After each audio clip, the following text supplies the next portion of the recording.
नमस्कार, आदाब। Crime petrol dial 100 में आप सबका स्वागत है। हम सारी जिंदगी भागदौड़ करते हैं। अच्छी नौकरी, प्रमोशन, अच्छा मकान, गाड़ी, बच्चों की पढ़ाई लिखाई, बच्चों की फरमाइशें।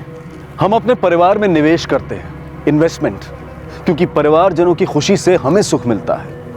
लेकिन हमारे देश में ऐसे कितने परिवार हैं जहां सच में सुख का वास है? क्यों लाख कोशिशों के बाद भी आज वो परिवार दुखी हैं या उनके बीच में प्यार और सुख नहीं है?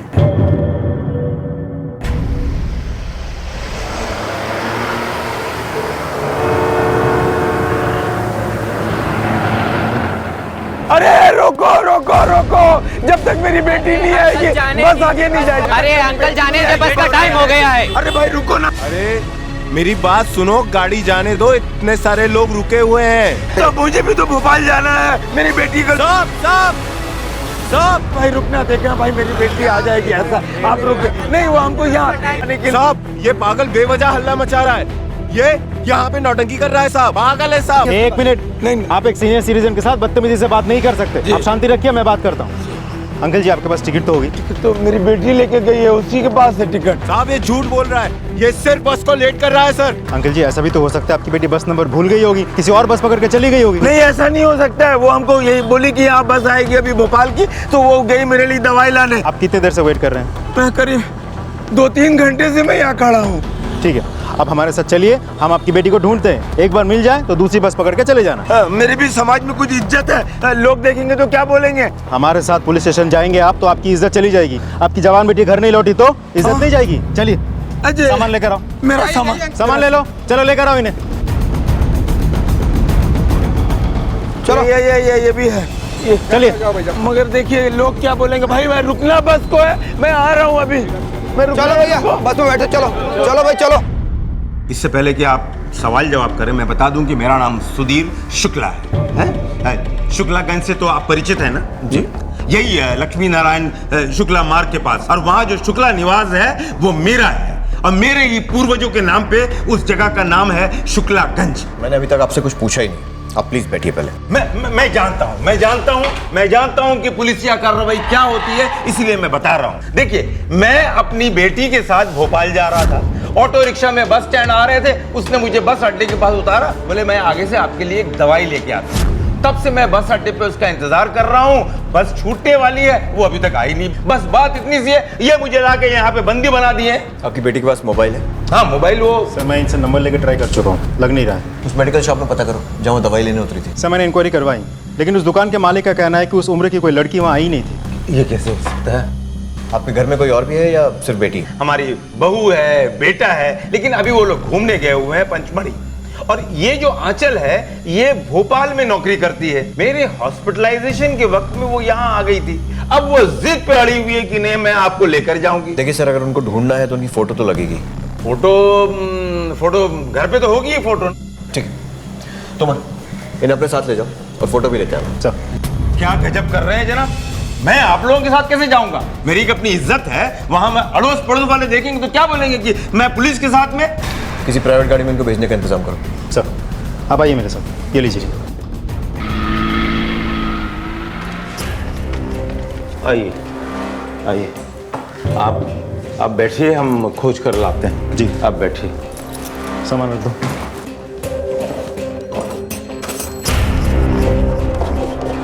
ओ एक मिनट, हटो जी, हटो हटो हटो हटो। मैडम जी, क्यों गए मैडम जी? आप लोग शुक्ला जी को जानते हो? हाँ जी हाँ जी, हम तो बचपन से यही रहते हैं, उनके बड़े पुराने किराएदार हैं। अभी तो वो यहाँ है नहीं, भोपाल गए हुए हैं। अच्छा ये बताओ, उनकी दिमागी हालत तो सही है ना? की गल कर रहे हो मैडम जी? पप्पी देख। हाँ मैडम जी, आप कैसी बात कर रहे हैं? वो तो बड़े चंगे इंसान है।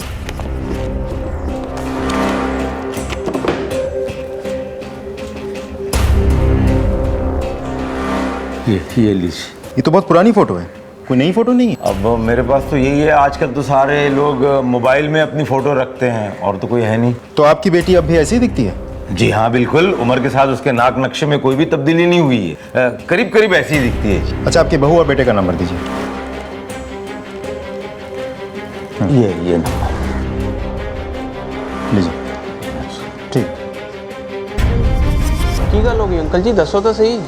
यार सनी, ये आंचल नहीं मिल रही। सुबह मुझे उसने बस अड्डे पे छोड़ा कि आप यहाँ रुको, मैं दवा लेके आती, और अभी तक नहीं आई। पता है, इतने देर से मैं इंतजार करता रहा। अंकल जी आप पहले पानी पीजिए। अंकल जी तुसी घबराओ हुए, सब ठीक हो जाएगा।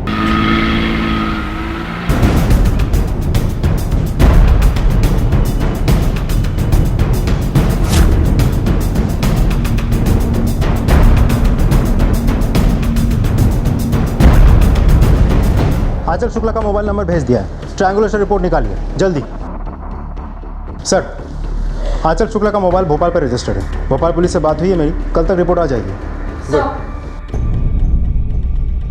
सर पूरा एरिया छान मारा, कुछ नहीं मिला। जिस जगह पर वो अंकल उतरे थे उसके आसपास कोई सीसीटीवी? यस सर, वहाँ पे एक एटीएम है जिसके पास सीसीटीवी लगी है, उसका फुटेज मिला है। गुड, फुटेज चेक करते हैं, शायद कुछ मिले। लगाओ।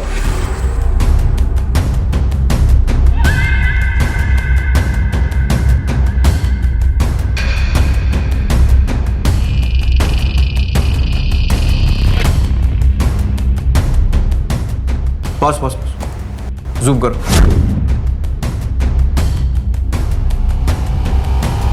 ये रिक्शा वाला, इस रिक्शा के नंबर से इस रिक्शा वाले का पता करो। इसे जरूर कुछ मालूम हुआ। सर हाँ साहब, काका साहब को मैंने चौराहे पर छोड़ दिया था और उसके बाद उनके साथ जो लड़की थी उनको अस्पताल छोड़ा था। पक्का? हाँ साहब। ठीक से याद कर, उनके साथ कोई था या फिर कोई पीछा कर रहा था? अच्छे से याद है साहब, वही दोनों थे। और कोई पीछा कर रहा था उनका साहब, ये तो मैंने देखा नहीं साहब। ये फोटो देखो, यही लड़की थी? ये होंगे साहब, इतना ध्यान से तो देखा नहीं। तुम इसी बुजुर्ग की बात कर रहे हो? हाँ साहब, यही काका साहब थे। मेरा मतलब ऐसे ही थे। ठीक है, अभी से जाने मत दो, बेटा कर रहा हूँ। साहब मेरी कोई गलती नहीं है साहब, मुझे जाने दीजिए साहब। मेरा धंधा को खोटी मत करो साहब। तेरे क्या क्या धंधे हैं सब पता लगा लेंगे, अभी बाहर बैठ। चल, हॉस्पिटल के आसपास के जो भी सीसीटीवी फुटेज लेकर आओ। साहब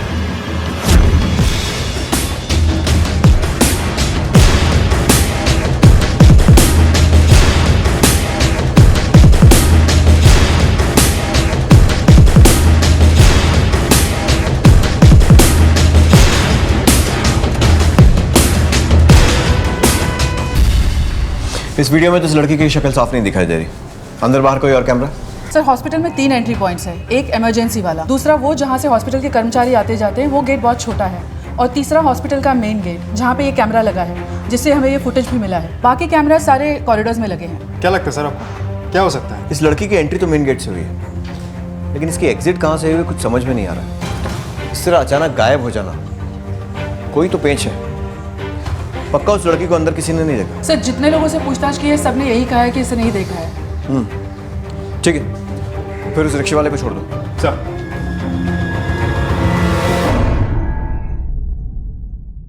यहाँ पर एक राउंड सोफा होगा और बीच में एक शानदार सा फ्लावर। क्या सुबह सुबह समझा रहे हैं? कौन है आप? नमस्ते अंकल जी, नमस्ते। मैं विक्रम। ठीक है, तो ये यहाँ क्या बता रहे हैं? घर दिखा रहा हूँ, हमने घर खरीदा है, वहीं पर आए हैं, और क्या? आप सुधीर शुक्ला है ना? हाँ बिल्कुल। आपके बेटे महेंद्र शुक्ला से खरीदा है हमने। अरे मेरे बेटे महेंद्र से आप कैसे खरीद सकते हैं? ये घर मेरा है। पैसे देकर खरीदा है अंकल जी, ऐसे नहीं खरीदा है। आपने पावर ऑफ अटॉर्नी दी थी उनको, शायद आपको याद नहीं होगा। जब आप हॉस्पिटल गए थे तब उन्होंने मुझे ये घर बेचा है। 5 लाख रुपए दिए थे मैंने टोकन के, और 25 लाख रुपए मैंने तब दिए थे जब आपके हॉस्पिटल का बिल ज्यादा आ गया था। आप बकवास मत कीजिए, लगता है कि सुबह सुबह आप पी कर आए हैं। ए खन्ना साहब, ए शर्मा जी, इधर आइए, इधर आइए। फ्रॉड ही नहीं करेंगे, ऐसे नहीं चलेगा जी। अरे कैसे है? ये घर हमारा है, किसका घर है बताइए? कागज है हमारे पास। क्यों? अरे ये घुस आया, कहता है कि ये घर इसका है। सुनिए सुनिए, मेरी बात सुनिए। किसी के घर में घुस के ना अपना घर नहीं बोलते, शर्म आनी चाहिए आपको। निकलो यहाँ से, निकलो यहाँ से, निकलो यहाँ से। ये देखिए सर, MOU और पावर ऑफ अटॉर्नी की कॉपी। चीटिंग किया इन लोगों ने मेरे साथ, फ्रॉड है ये। ये सब कब और कैसे हुआ? मैं अपने लिए घर खरीदने के लिए देख रहा था। मैं काफ़ी ब्रोकर से भी जाकर मिला और इंटरनेट के अलग अलग साइट्स पर जाकर मैंने कई सारे ऐड देखे, जहाँ पर इनके घर का भी, यानी शुक्ला निवास का भी ऐड दिया हुआ था, जो कि 60 लाख रुपए में बिक रहा था, जहाँ पर इनके घर के कुछ एक फोटोग्राफ, कॉन्टैक्ट डिटेल और एड्रेस दिया हुआ था। फिर मैंने छानबीन शुरू की तो मुझे पता चला ऐसे घर की कीमत उस एरिया में 1 से लेकर 1.25 करोड़ के बीच में है, और ये घर चूँकि मुझे कम कीमत में मिल रहा था, फिर मैंने उस ऐड में दिए गए नंबर पर कॉल किया तो मुझे पता चला कि वो नंबर सुधीर शुक्ला के बेटे महेंद्र शुक्ला का है। फिर मैं उससे मिला तो उसने मुझे बताया कि उसे पैसों की बहुत ज़रूरत है, इसलिए वो सस्ते में घर बेच रहा है। इसलिए मैंने उसी समय उसको 5 लाख रुपए दिए एज ए टोकन मनी और घर को रोक लिया। फिर मैं इनके घर पर भी गया था। इनका घर मुझे काफ़ी पसंद आया, लेकिन सच कहता हूँ सर, इनके घर पर इनके बेटे के अलावा उसमें कोई नहीं था। बाकी सारे लोग हॉस्पिटल गए हुए थे। कब हुआ था ये सब? तारीख याद है आपको? 12 नवंबर सैटरडे था उस दिन आप सब लोग कहाँ थे? मेरा बेटा और मेरी बहू दोनों घूमने गए हुए थे। मेरी बेटी आंचल आई हुई थी और मैं और वो दोनों अस्पताल गए हुए थे अपने ऑपरेशन के बाद में चेकअप कराने के लिए। वहां बहुत भीड़ थी, इसलिए थोड़ा वक्त लग गया। ये झूठ बोलता है। आपके बेटे और बहू दोनों का फोन लगातार बंद आ रहा है। ठीक है, आप धोखाधड़ी का केस दर्ज करवा दीजिए। रिपोर्ट लिखो इनकी। सर जी चलिए। चलो और अगर बेटे की कोई खबर मिले तो बताइएगा जरूर। जी मैंने कहा था कुछ तो गड़बड़ है। जो दिख रहा है वैसा है नहीं। विक्रम की बातों से लग रहा है कि वो सच बोल रहा है। मतलब बाकी सारी सच्चाई ये महेंद्र बताएगा। ढूंढो इसे, इसके कॉल रिकॉर्ड्स चेक करो। ये लोग हिली एरिया में है। अगर पचमढ़ी में है तो हो सकता है डिफिकल्टी हो, लेकिन जहाँ भी ठहरे होंगे वहाँ कोई ना कोई आईडी प्रूफ दिया होगा या फिर एटीएम से पैसे निकाले होंगे। बैंक डिटेल्स, फाइनेंशियल रिकॉर्ड्स, जो भी मिलता है सारी डिटेल्स निकालो। आंचल की mobile report. Sir expected any time, follow up कर रहा हूँ मैं। ठीक है, कीप मी अपडेटेड। सर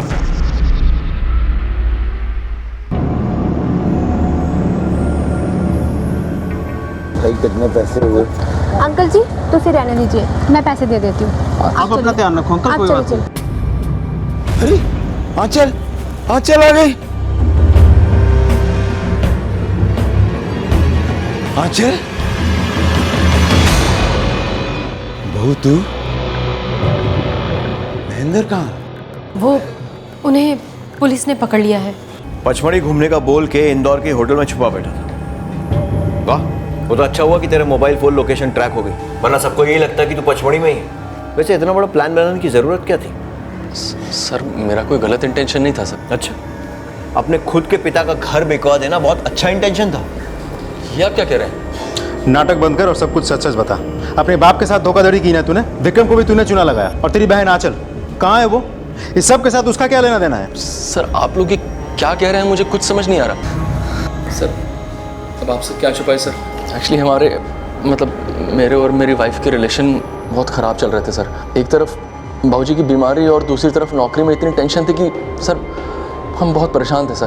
तो बाबूजी ने ही बोला कि हम दोनों कुछ दिनों के लिए बाहर घुमाएं। इसलिए पचमढ़ी का बोल के इंदौर के होटल में छुपा हुआ था। किसको बना रहा है? नहीं सर बना नहीं रहे, पैसों की बहुत दिक्कत थी, इसीलिए सोचा कि कहीं दूर जाने से अच्छा है इंदौर में रुकते हैं। इसलिए शहर के बाहर ही एक सस्ते से रिजॉर्ट में एक रूम ले लिया सर और रुक गए। लेकिन सर मेरे पीठ पीछे ये सब कब और कैसे हुआ मुझे कुछ समझ नहीं आ रहा सर। पहले बेटी आंचल का रहस्यमयी परिस्थितियों में गायब हो जाना और फिर बेटे महेंद्र का इतना बड़ा झूठ पकड़े जाना। झूठ झूठ होता है, अच्छा या बुरा नहीं होता है, क्योंकि जब झूठ से पर्दा उठता है तो वो अपनों को दुख ही देता है, सुख नहीं। एक के बाद एक सवाल उठ रहे थे कि क्या सुधीर शुक्ला के बेटे ने सिर्फ झूठ बोलने का ही गुनाह किया था? क्या उसका बोला झूठ सिर्फ यहीं तक सीमित था या फिर उसके झूठ का पुलिंदा खुलना अभी बाकी था? विक्रम को लेकर आता। सर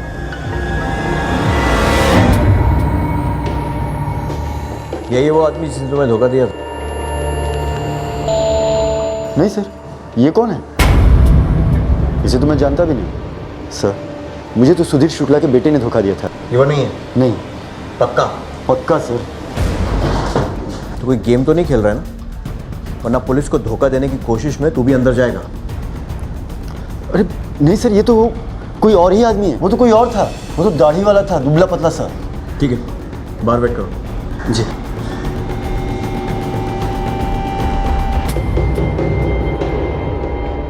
आंचल की कोई फोटो है तेरे पास हाल फिलहाल में ली हुई? और जहां वो काम करती थी उस जगह का नंबर दोनों ट्रांसफर कर।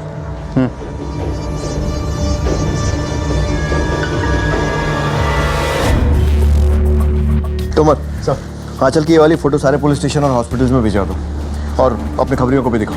यस। विक्रम, जिस ऐड को देखकर तुमने सुधीर शुक्ला का मकान खरीदने के लिए महेंद्र को पैसे दिए थे, उसकी सारी डिटेल्स इन्हें दे देना। और वो आदमी महेंद्र बंद का तुमसे मिला था और जिसने डीलिंग की थी, उसकी शक्ल याद है? जी सर। सर आइए मेरे साथ। जी।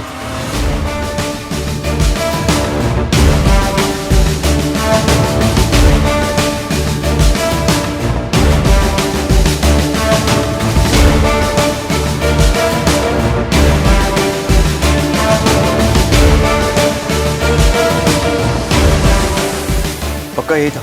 यही सर। पहचानते हो उसे? नहीं सर। नहीं सर। नहीं सर, मैंने अपनी पूरी जिंदगी में इसे कभी नहीं देखा।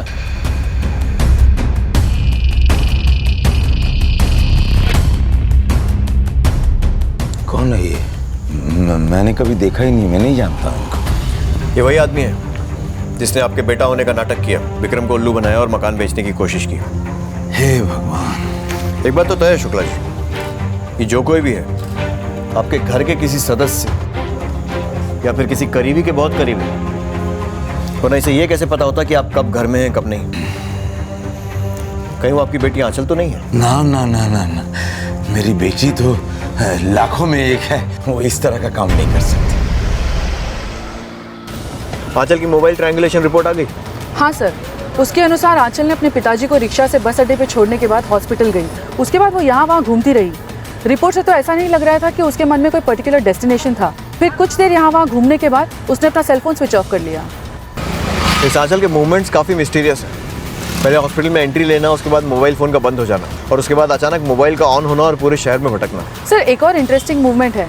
उस दिन सुबह करीब 4 साढ़े 4 के आसपास आंचल के मोबाइल की लोकेशन एयरपोर्ट और बिजासन टेकरी के पास पाई गई, और उसके बाद फिर उसके घर के पास वाले टावर में। जितना इस लड़की के बारे में पता लग रहा है उतना ही केस उलझता जा रहा है।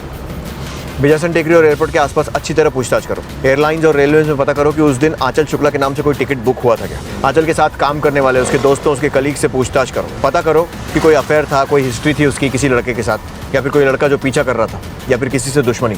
हर छोटी से छोटी डिटेल पता करो। सर, क्या आंचल शुक्ला आपकी दोस्त थी? जी सर। क्या आपको पता है कि वो गायब हो गई? गायब हो गई? आप में से किसी को उसने कुछ बताया कि उसकी जान को खतरा था या कुछ ऐसा? नहीं सर। हाँ सर, मुझे एक बात पता है। उसने भोपाल में एक फ्लैट लिया है। उसकी EMI जाती थी 30,000। उसे फाइनेंशियल प्रॉब्लम थी। मैंने उससे एक दिन फ़ोन में बैंक वालों से बात करते हुए सुना। तो वो सुनने से ऐसा लग रहा है कि बहुत सुलझी हुई और समझदार लड़की है। फिर इतना बड़ा रिस्क क्यों लेगी? वो इतना तो समझती होगी कि अगर उसने ऐसी धोखाधड़ी की तो जब भी ये मामला उछलेगा वो फ़ौरन पकड़ी जाएगी। हो सकता है कि आंचल का गायब होना और उसके पिता के मकान का धोखे से सौदा होना दो अलग अलग केसेस, या ये भी हो सकता है कि ये दोनों हादसे एक ही केस का हिस्सा हो। शायद आंचल की जिंदगी में कोई ऐसी कड़ी है जो अब तक सबसे छुपी हुई है। पता करो कोई और एंगल तो नहीं है इसमें, उसकी निजी जिंदगी में ऐसा कुछ जो उसने सबसे छुपा कर रखा। आंचल का एक लड़के के साथ अफेयर था। वो दोनों एक दूसरे को बहुत प्यार करते थे। कौन है वो लड़का और कहाँ रहता है? वो अभी अभी मुंबई शिफ्ट हुआ है। पता करो कि बॉयफ्रेंड कौन है और मुंबई में कहाँ रहता है, और उसके नाम से कोई केस या पुलिस रिकॉर्ड है क्या? ठीक है। तो मत सर, सुधीर शुक्ला की पावर ऑफ अटॉर्नी और महेंद्र शुक्ला और विक्रम के MOU का वेरिफिकेशन हुआ? सर MOU तो सही है, लेकिन पावर ऑफ अटॉर्नी गलत है। किसी भी रजिस्ट्रार ऑफिस में वो रजिस्टर्ड है ही नहीं। रजिस्ट्रार का नाम वगैरह सब गलत है। सर, एक इम्पॉर्टेंट इन्फॉर्मेशन हाथ लगी है। जिस दिन आंचल गायब हुई उसी दिन उसने मुंबई जाने के लिए फ्लाइट की टिकट्स खरीदी, लेकिन वो उस फ्लाइट से मुंबई गई ही नहीं। सर, भोपाल पुलिस की रिपोर्ट पढ़ के क्या लगता है आपको? आंचल का किसी के साथ रिश्ता था, लेकिन उन दोनों ने ये बात सबसे छुपाई। पहले बॉयफ्रेंड का मुंबई शिफ्ट कर जाना, फिर आंचल का प्लेन का टिकट खरीदना मुंबई जाने के लिए, फिर उसके पिता के घर का धोखे से सौदा होना, और उसके बाद आंचल का गायब हो जाना। सर, कहीं ऐसा तो नहीं कि आंचल अपनी बाप की बीमारी का फायदा उठा रही हो और उसने नकली पावर ऑफ अटॉर्नी बनाई और फिर सुधीर के बेटे की जगह पे किसी को खड़ा करके सुधीर का घर बेचा? हाँ सर, ऐसा भी तो हो सकता है कि उसका बॉयफ्रेंड ही सुधीर का बेटा बन के खड़ा हो गया हो और घर बेचने का नाटक करके पैसे लेके रफू चक्कर हो गया हो, क्योंकि उसको पता था कि आंचल अपने बाबूजी के साथ चेकअप के लिए कब जाएगी। तुम्हारे इस केस में सिर्फ दो ही पॉसिबिलिटीज बनती है, या तो आंचल भी उसके साथ भाग गई, या फिर उसने आंचल के साथ भी कुछ भला बुरा किया और खुद पैसों के साथ भाग गया। अंकल जी देखो, राब्ते पर भरोसा रखो, आंचल को कुछ नहीं होगा। वो जहाँ भी होगी ना ठीक होगी, आ जाएगी वो।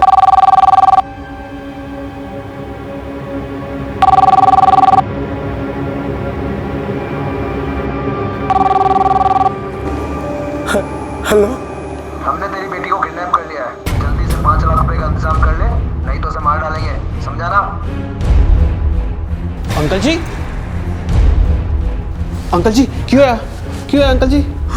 एक मिनट, बैठो बैठो बैठो, आप बैठो बैठो। अंकल जी घबराओ ना, बताओ अंकल क्या हो गया? क्या हो गया, क्यों घबरा रहे हो, बताओ। हमारे आंचल को किसी ने किडनैप कर लिया। किडनैप? महेंद्र वीरे, पापी जी जल्दी आओ, देखो अंकल जी क्या कह रहे हैं। अंकल आप घबराओ मत। क्या हुआ जी, क्या हुआ? तेरी बहन को किसी ने किडनैप कर लिया। कहते हैं कि 5 लाख रुपया फिरौती के दो निर्दोष की जान मार देंगे। 5 लाख? 5 लाख। अंकल घबराओ नहीं तुझे अंकल, हम लोग हैं ना, छुड़ाएंगे उसको, हम मिलकर छुड़ाएंगे। बाबूजी। हेलो सर जी, मैं सनी बोल रहा हूँ, सुधीर शुक्ला जी का किराएदार। बोलिए। सर जी, आंचल का किडनैप हो गया। क्या? हाँ जी। आपको कैसे मालूम? सर, जब किडनैपर्स का फोन आया तो मैं सुधीर अंकल जी के पास में ही था। किडनैपर्स ने 5 लाख रुपए मांगे और सुधीर अंकल जी को कहा कि 6 बजे पैसे लेके नेहरू गार्डन पहुंच जाना। ठीक है। क्या हुआ सर? आंचल शुक्ला का अपहरण हुआ है और फिरौती की मांग की गई।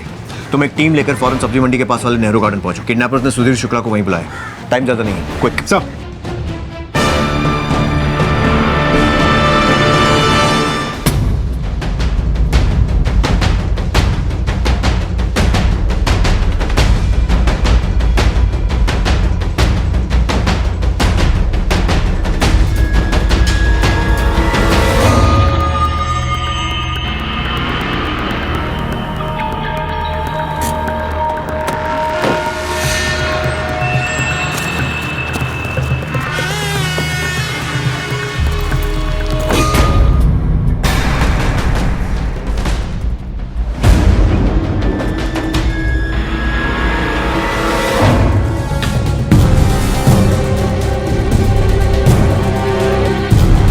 आगे देखो।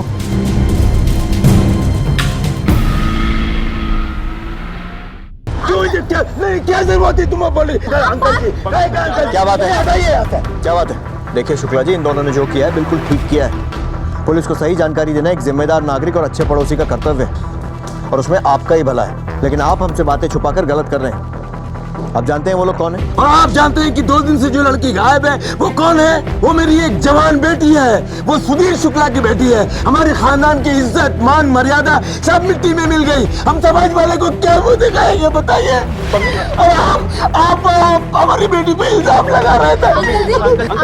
मेरी बात सुनिए। अच्छा माफी दे दीजिए। आप उसको इल्जाम लगा रहे थे। देखो आंचल मिल जाएगी, प्लीज सब ठीक हो जाएगा। काफी चिंता है आपको शुक्ला जी और आंचल की। क्यों नहीं होगी सर जी, मेरे डैडी के बहुत पुराने दोस्त हैं अंकल जी, और इनके तो इतने एहसान है हमारे परिवार पर। अंकल जी के लिए ना जान भी हाजिर है। लेकिन आप ऐसा क्यों पूछ रहे सर? नहीं, ऐसे ही ध्यान रखिएगा उनका। हाँ जी सर जी, हम तो हैं ही। मुझे इन दोनों पति पत्नी की पूरी रिपोर्ट चाहिए। सर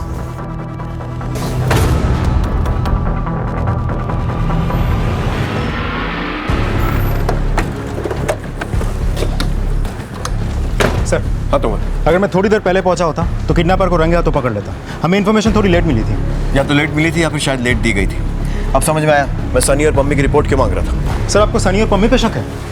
तुमर, शक करना हमारे प्रोफेशन की पहली रिक्वायरमेंट है। जब तक अपराधी पकड़ा नहीं जाता हम सब पे शक करते हैं। हमारी शक की लिस्ट में कौन कौन था? सर सबसे पहले सुधीर शुक्ला का बेटा महेंद्र शुक्ला, फिर उसकी बहन आंचल, उसके बाद फिर आंचल का मुंबई में शिफ्ट हुआ बॉयफ्रेंड जो हमारे लिए अनजान है, और फिर जैसे कि आपने बताया सनी और पम्मी। अपनी लाडली बेटी को बचाने के लिए एक पिता किसी भी हद तक जा सकता है। अपनी जीवन भर की कमाई, अपने घर, किसी भी चीज को दांव पर लगा सकता है। संतान का प्रेम होता ही ऐसा है। सुधीर ने भी यही किया। लेकिन क्या इसका परिणाम वही होने वाला था जो सुधीर शुक्ला ने सोचा था, या फिर इस कहानी में अभी कुछ ऐसा घटने वाला था जिसकी कल्पना मात्र से ही इंसान सिहर उठे और रिश्ते नातों पर से विश्वास ही उठ जाए? क्या आंचल जिंदा थी? क्या महेंद्र वो मास्टरमाइंड था जिसने ये सारा जाल बुना था? और पम्मी और सनी का इस पूरे केस में क्या इन्वॉल्वमेंट था? या फिर कोई और था जो दूर रहकर ये पूरा खेल खेल रहा था और ये सभी पात्र उसके हाथों की कठपुतली थे? इंदौर पुलिस ने इन सवालों के जवाब ढूंढने के लिए अलग अलग संभावनाओं को टटोलना शुरू किया। और अब धोखाधड़ी से मकान बेचने के इस केस में नया एंगल आया, किडनैपिंग का। आंचल का किडनैप हुआ और फिरौती मांगी गई और सुधीर शुक्ला ने पुलिस को बगैर बताए फिरौती दे भी दी। सबूत सामने है। जिस किसी ने भी मकान बेचने की साजिश की है वो जरूर कोई अंदर का आदमी है। लेकिन ये किडनैपिंग का मामला कोई भी हो सकता है। सर क्या दोनों क्राइम्स एक ही आदमी नहीं कर सकता? कर भी सकता है और नहीं भी। हो सकता है कि ये दोनों मामले आपस में जुड़े हुए हों या फिर शायद इनका आपस में कोई लेना देना ही ना हो। सर अगर ये दोनों क्राइम्स एक ही आदमी ने किया है तो कौन हो सकता है? कौन? सर सुधीर शुक्ला का बेटा महेंद्र शुक्ला, क्योंकि बड़ी कन्वीनियंटली अपनी पत्नी को लेकर पंचमढ़ी जाने के नाम पे बगल वाले रिसोर्ट में चला गया था, जबकि उसको पता था कि बाबूजी की तबीयत खराब थी। और वो क्राइम इसीलिए कर सकता है क्योंकि उसके पास घर की चाबी भी थी।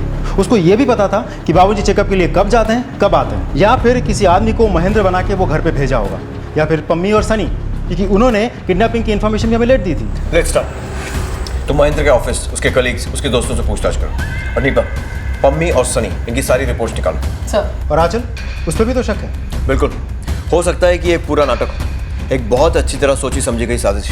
पर सर, अगर आंचल का सच में किडनैप हुआ हो तो हमें आंचल को छुड़ाना होगा, उसकी जान को नुकसान पहुंचे उससे पहले। बट आई एम श्योर कि किडनैपर कोई ना कोई सबूत तो जरूर छोड़ेगा। तो इंटरनेट पर जो सुधीर शुक्ला के घर बेचने का ऐड आया था, वो किसने कहां से अपलोड किया था? साइबर सेल की रिपोर्ट आई? सर अब तक रिपोर्ट आ गई होगी, मैं मेल चेक करके बताता हूँ। चेक करो। इंटरेस्टिंग सर, घर बेचने का ऐड जिस आईपी एड्रेस से अपलोड किया गया था वो सुधीर शुक्ला के आईपी एड्रेस है। उनके घर में वाईफाई है? Yes sir. पता करो कि वाईफाई का पासवर्ड किस किस के पास है। सर साढ़े का आधा वाईफाई खराब हो गया सी, तो फिर हमने सुधीर अंकल के वाईफाई का पासवर्ड ले लिया। जी मैं तो इंटरनेट वगैरह ज़्यादा जानता नहीं हूँ। हमारे घर के वाईफाई का पासवर्ड मेरे अलावा महेंद्र और आंचल को पता है। सनी सिंह और पम्मी, इन दोनों पति पत्नी का बैकग्राउंड चेक किया? जी सर, बहुत ही भले लोग हैं, हमने पता किया है। ये सनी और पम्मी कैसे लोग हैं? अच्छे लोग हैं मैडम जी। सनी पाजी और पम्मी भाभी की कभी तो कोई ऐसी किसी से लड़ाई भी नहीं हुई। सर उनका कोई बच्चा नहीं है, दोनों मिलकर एक छोटी सी दुकान चलाते हैं, वो भी शुक्ला जी की मेहरबानी से। सर जी, साढ़े को लेने पैसे कितने से कि हम दुकान खोल पाते? वो तो अंकल जी ने मदद की तो हम इतना कर पाए। अगर उन्होंने धोखाधड़ी से आंचल को किडनैप करवाया होता, घर बेचा होता, तो किडनैपिंग की जानकारी हमें क्यों देते? पैसे इधर से उधर हो जाते, बात खत्म हो जाती। ये भी हो सकता है कि दोनों ने भलाई का नाटक भी कर लिया और माल भी अंदर कर लिया, क्योंकि सुधीर और उसके घर के सबसे ज्यादा नजदीक ये सनी और पम्मी है। इनके फाइनेंशियल रिकॉर्ड्स निकलवाओ। सब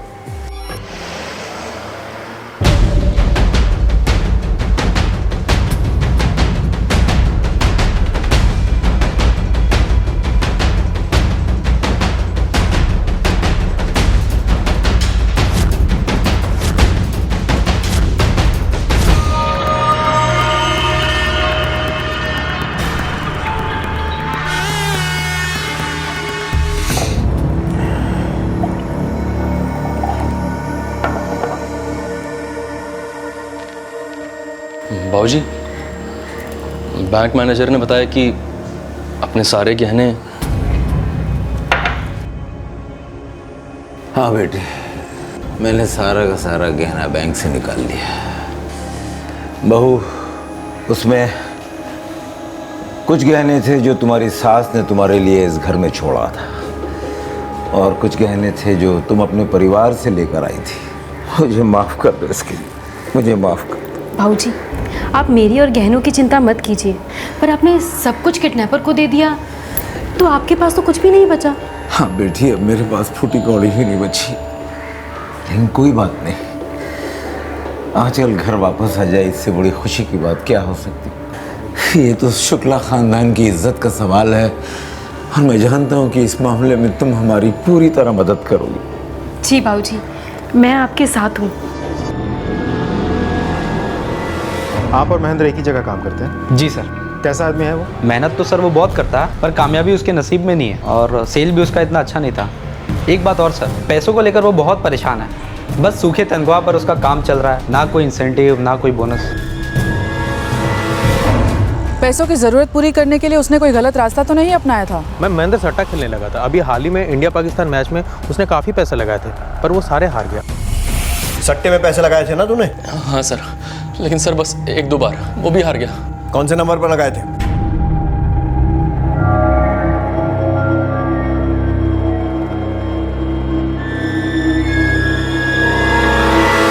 नहीं सर, नंबर तो आउट ऑफ ऑर्डर है। इस नंबर की डिटेल्स निकालो। सर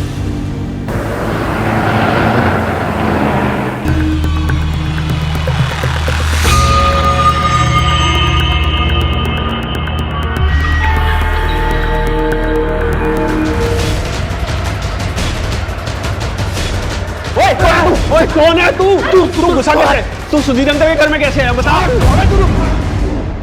सनी जी, शोभा भाभी को देखिए ना। शोभा भाभी को- चलिए। शोभा शोभा शोभा इस घर में किसकी नजर लग गई है? हे भगवान, हे भगवान।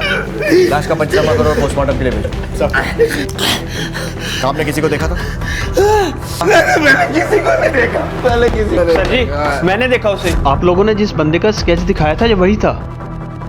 देखा क्या, मैंने तो उसे पकड़ लिया था लेकिन वो छुड़ा के भाग गया। ये देखिए ना, उसकी पठानी का कॉलर मेरे हाथ में रह गया।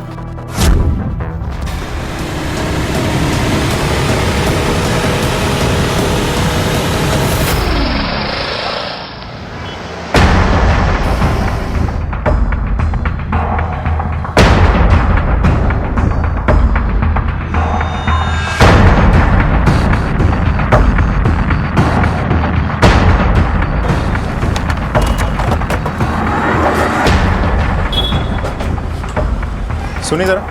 हाँ कहिए। ये देखिए, आप ही की दुकान का है क्या? जी हाँ। ज़रा रिकॉर्ड बुक देख के बता पाएंगे ये किसका है? हाँ अभी देखता हूँ, बताता हूँ। अरे जमाल का है। ये जमाल कौन है? अरे चर्सी है, नया नया काम पे लगा है, बड़ौली गांव में रहता है। अगर आप वहाँ जाके पूछेंगे तो कोई भी बता देगा आपको।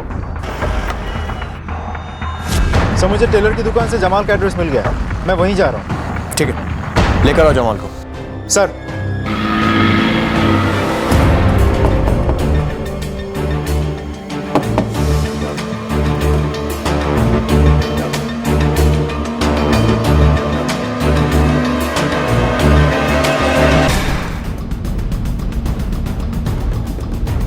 सर, जमाल का तो खून हो गया, डेड बॉडी घर में ही मिली, दरवाजा भी टूटा हुआ है। फॉरेंसिक डिपार्टमेंट में फ़ोन करो, लाश का पंचनामा करो और आस पड़ोस में पूछताछ करो कि किसी को आते जाते देखा है क्या, और ये भी कि जमाल कहाँ काम करता था। हाँ साहब, मैं जमाल को जानता हूँ। अगर तू जमाल को जानता है तो ये भी जानता होगा वो किसके लिए काम करता है। हाँ साहब, मैं जानता हूँ किसके लिए काम करता है। किसके लिए? सर, महेंद्र ने जिस नंबर पर सट्टा खेला था वो नंबर सट्टा किंग मेहता के नेटवर्क का हिस्सा है। और सर आखिर में जमाल मेहता के लिए काम कर रहा था। चल, जो आदमी तुम्हारे पिता से फिरौती की पहली किश्त लेने आया था और जिसने धोखाधड़ी से विक्रम को मकान बेचने की कोशिश की थी, उसी ने तुम्हारी पत्नी को भी मारा है। कौन सर, आप किसकी बात कर रहे हो? जमाल, भोला मत बन। और ये बता, तेरा रिश्ता क्या है उसके साथ? सर मैं नहीं जानता इसको, मैंने तो ये नाम ही पहली बार सुना है सर। जमाल अपने आखिरी दिनों में सट्टा किंग मयंक मेहता के लिए काम कर रहा था। हाँ साहब, मैं जानता हूँ किसके लिए काम करता है। वो मयंक मेहता के लिए काम करता है। और तूने जिस नंबर पे सट्टा लगाया था वो भी मयंक मेहता के नेटवर्क का हिस्सा था, और जमाल भी। सर मैं सच कह रहा हूँ, मैं इनमें से किसी को नहीं जानता सर। मैं ना जमाल से कभी मिला हूँ ना उसका नाम सुना। अभी यहीं पड़ा रहने दो इसे। अगर फिर भी सच नहीं उगला तो सेकंड राउंड खेलेंगे इसके साथ। पुलिस की सारी थ्योरीज और कड़ी जांच बार बार आकर किसी अनजान दीवार से टकरा रही थी। पुलिस के शक के घेरे में सुधीर का सट्टेबाज बेटा महेंद्र और रहस्यमय तरीके से गायब हुई बेटी आंचल के अलावा उनके किराएदार सनी और पम्मी भी थे। लेकिन पुलिस के पास ऐसा कोई भी सूत्र या पुख्ता सुराग नहीं था जिसकी बिना पर वो अपराधी के गिरेबान तक पहुंच सके।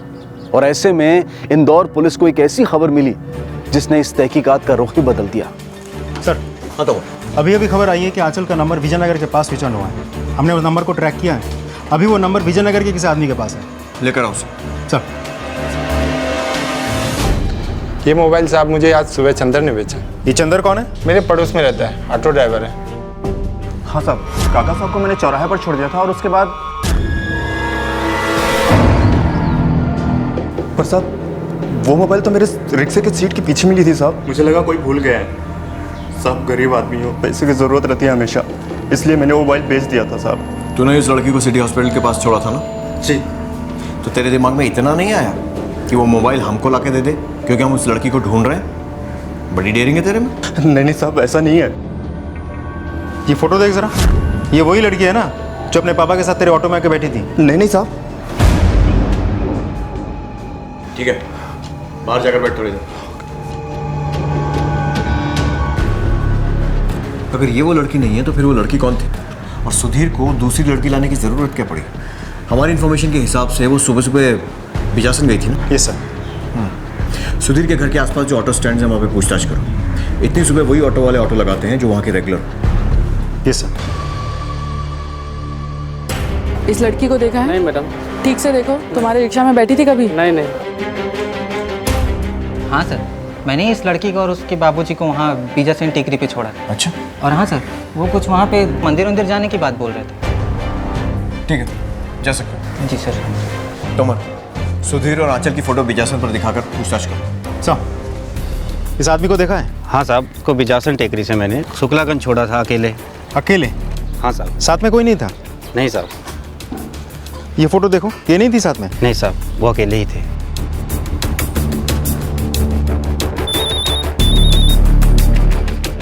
लगता है जिस कड़ी को हम ढूंढ रहे थे वो मिल गई। अब होगा दूध का दूध और पानी का पानी। एक काम करो, मम्मी और सनी को बुलाओ। Okay sir. सर मैं भी रोज बालकनी में योगा करती हूँ। सुबह कौन आता है कौन जाता है सब पर नजर होती है मेरी। सर मैं भी मॉर्निंग में एक्सरसाइज कर रहा था, तभी सुधीर अंकल आए और उन्होंने बोला कि वो आंचल के साथ भोपाल जा रहे हैं। तब तो भोर भी नहीं हुआ था, पूरी धुंध छाई हुई थी, और उन्होंने कहा कि आंचल ऑटो में बैठी है, तो हमने उन्हें बाय बोल दिया। तोमर सर, बिजासन टेकरी का चप्पा छान मारो, जंगल वाला रास्ता है, वहाँ भी अच्छे से छानबीन करो, शायद कुछ मिले। Okay sir.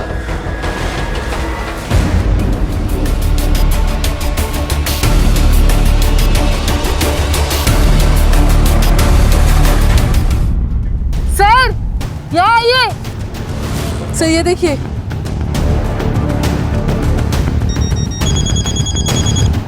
हाँ तोमर, सुधीर को लेकर आओ तुरंत।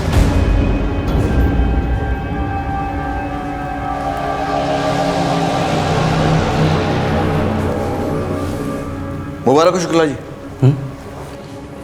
मैंने कहा शुक्ला जी मुबारक हो, आपकी बेटी मिल गई। अरे आपको तो खुश होना चाहिए, इतना सदमे में क्यों लग रहे हैं? नहीं, मैं खुश हूँ। मैं आंचल को लेके आओ।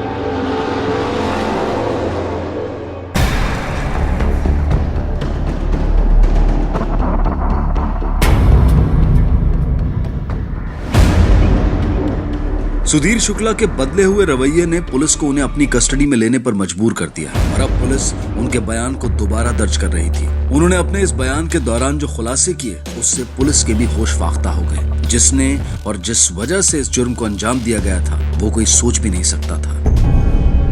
सर, सट्टा खेलने की बहुत बुरी लत मुझे लग गई थी। सट्टा खेले बगैर मुझे चैन नहीं पड़ता था। यूं कहूँ तो एक साइकोलॉजिकल प्रॉब्लम मुझे हो गई थी। मैंने बहुत रुपया सट्टे में डाल दिया, उसके बाद तो मैं उधारी पे सट्टा खेलने लगा। सट्टाबाज जो है वो कभी किसी को बख्शते नहीं, वो मेरे पीछे पड़ गए। एक तरफ तो सट्टाबाजों का प्रेशर, दूसरे मेरे सर पे कर्जे का बोझ। मेरी समझ में नहीं आया कि क्या करूं। मैं इतना परेशान हुआ, मुझे हार्ट अटैक आ गया। मैं अस्पताल में भर्ती हुआ। मेरी बेटी आंचल भोपाल से अपनी नौकरी से छुट्टी लेकर आ गई अस्पताल में मेरी देखभाल करने। उसने मेरी बहुत देखभाल की। मैं थोड़ा ठीक हुआ, घर वापस आया। उसके बाद मैं क्या करता, फिर मैंने सट्टा खेलना शुरू कर दिया। और वहीं सट्टाबाजों के पास मेरी मुलाकात हुई एक आदमी जमाल से, और वो पहचान जो है दोस्ती में बदल गई। वो मुझे तरह तरह की राय देता, वो मुझे कहता कि पैसा कैसे कमाया जाता। फिर एक दिन उसने मुझे बोला कि एक पावर ऑफ अटर्नी बनाओ, और उसने बोला किस तरह से कैसे लोगों को चूना लगाया जाए, और उन पैसों से मैं अपना कर्जा चुका दूं। मेरी बेटी फिर वापस आ गई। मैंने बहुत कोशिश की कि उससे मैं ये बातों को छिपा के रख, लेकिन किस्मत खराब है। एक दिन उसने सुन लिया कि मैं सट्टा भी खेलता हूँ और लोगों को लूट भी रहा हूँ।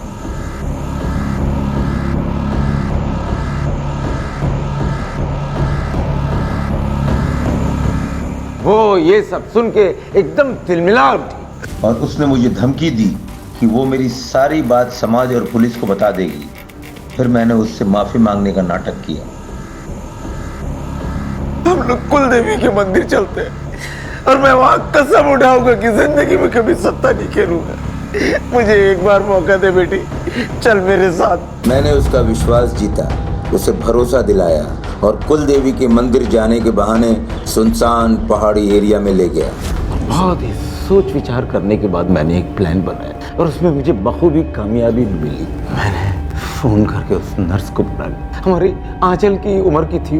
मैंने उससे कहा मुझे भोपाल जाना है अपनी आंचल के क्या तुम मुझे बस अड्डा तक छोड़ दोगी? वो सुबह सुबह ही आ गए। मैंने अपने पड़ोसियों को बुलाया, सनी और पम्मी को। उनसे मैंने कहा कि मैं आंचल को लेकर भोपाल जा रहा हूँ। किसी को शक नहीं हुआ कि ऑटो रिक्शा में कौन बैठा हुआ है। मैं ऑटो लेकर निकल गया। चौराहे पे आकर मैं जब उतरा तो मैंने ऑटो रिक्शा के सीट के पीछे की तरफ आंचल का मोबाइल डाल दिया ताकि हर एक उलझन में उलझ जाए। नर्स हॉस्पिटल चली गई। मैंने खुद अपराध के शिकार होने का बहाना बनाया। किसी को पता नहीं चला।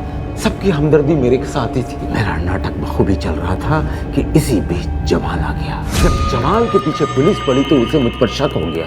वो आके मेरे सामने खड़ा हो गया और उसे लगा कि मैंने ही उसे डील में धोखा दिया है और उसके पीछे पुलिस मैंने ही लगाई है और अपनी बेटी के मर्डर के केस में उसे फंसा रहा हूँ। तूने पुलिस को बताकर अच्छा नहीं किया, छोड़ूंगा नहीं तुझे। अरे मैं डर गया, मैं घर से निकल गया। इसीलिए मेरी बहू जमाल का शिकार बन गई। मैंने सट्टा किंग महंत मेहता को जाकर सारी किस्से बता दिया। उन्होंने कहा कि घबराओ मत। अपने आदमियों को भेज के उन्होंने जमाल का काम तमाम कर दिया। मेरे पास अपनी इज्जत और बुढ़ापे में जीने का सिर्फ एक ही तरीका था। मैंने अपनी बेटी महेंद्र जिगर के टुकड़े सर पे सारा दोष मढ़ दिया। मैं पापी हूँ, मैं धोखेबाज हूँ, मैं खूनी हूँ। इंस्पेक्टर साहब मुझे सजा दीजिए इंस्पेक्टर। सिर्फ अपने परिवार के सुखद भविष्य के लिए निवेश करने से हम अपने बच्चों की जिंदगी और उनकी किस्मत को खरीद नहीं सकते हैं। ये इन्वेस्टमेंट किसी म्यूचुअल फंड, शेयर या प्रॉपर्टी जैसा नहीं है। ये इन्वेस्टमेंट हम अपनों के लिए करते हैं और बदले में सुख और खुशी पाते हैं। गौरतलब बात यह है कि सुधीर शुक्ला को सट्टेबाजी की लत थी, नशा था और इज्जत का गुरूर था और इसी सट्टेबाजी की मोह और गुरूर में अपनी बेटी का कत्ल कर दिया, बेटे को कानून की गिरफ्त में फंसा दिया और अपनी जान बचाने के लिए बहू को कुर्बान कर दिया। और एक शिकारी होने के बावजूद शिकार होने यानी कि विक्टिम होने का नाटक करके सहानुभूति बटोरता रहा। लेकिन तारीफ करनी होगी इंदौर पुलिस की, जिन्होंने इतनी चालाकी से बुने हुए जाल को खोल दिया और इतने खतरनाक षड्यंत्र का पर्दाफाश किया। आज सुधीर अपनी बची हुई जिंदगी जेल की सलाखों के पीछे बिता रहा है और उससे मिली जानकारी के आधार पर इंदौर पुलिस ने कई जगहों पर छापे मारे और सट्टा बाजारियों को गिरफ्तार किया और अब सट्टे की इस रोकथाम के लिए कई प्रभावी कदम उठाए जा रहे हैं। नमस्कार, आदाब। ब्लैक हेडलाइन सप्ताह के इस नए एपिसोड से पहले आप सबको Sony TV, crime petrol team और अनूप सोनी की तरफ से ढेर सारी शुभकामनाएं। हम ये दुआ करते हैं कि आने वाला साल 2018 आपके जीवन में खुशियां भर दे।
आठ अक्टूबर 2017 को अपराध के शातिर खिलाड़ियों द्वारा एक ऐसा काला इतिहास रचा गया जिसकी कल्पना फिल्मों और उपन्यासों में तो होती रही है, लेकिन एक इम्पॉसिबल मिशन को असलियत में पॉसिबल बना दिया गया। मुंबई जैसे भीड़ भरे शहर, बोरीवली रहवासियों के बीच सैकड़ों लोगों की नाक के नीचे एक ऐसी कारस्तानी को अंजाम दिया गया जिसमें मुंह खुले और आंखें फटी की फटी रह गई। यह अपराध क्राइम हिस्ट्री का वो काला अध्याय बना जिसमें प्लान बनाने वालों ने उन तक पहुंचने के निशान भी नहीं छोड़े थे। वेल प्लान्ड और वेल एग्जीक्यूटेड कहा जाने वाला यह अपराध मुंबई पुलिस को अपनी भूमिका अदा करने के लिए ललकारने वाला था, लेकिन 8 अक्टूबर 2017 रविवार सुबह 7:45 बजे जो हो चुका था उसे सुर्खियां बनने में अभी 24 घंटे बीतने बाकी थे।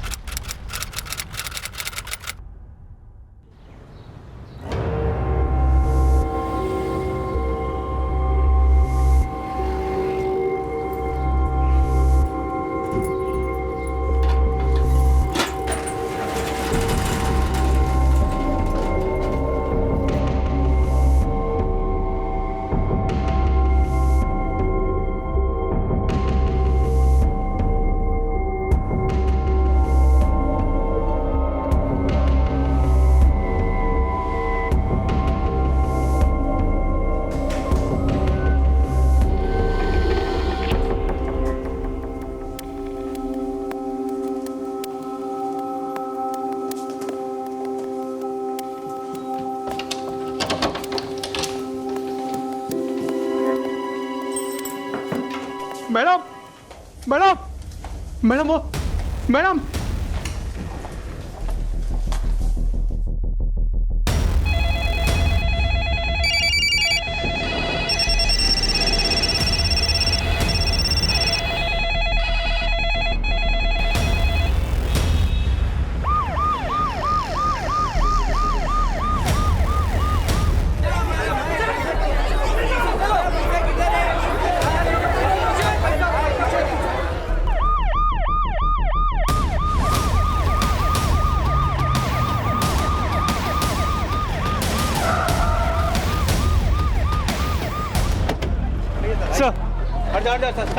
सर दिस वे हटिए सब लोग, हटिए सब लोग साइड। सर क्या आपको किसी पे भी शक है कि ये काम किसने किया होगा? नहीं मैम, मुझे कोई आइडिया नहीं है।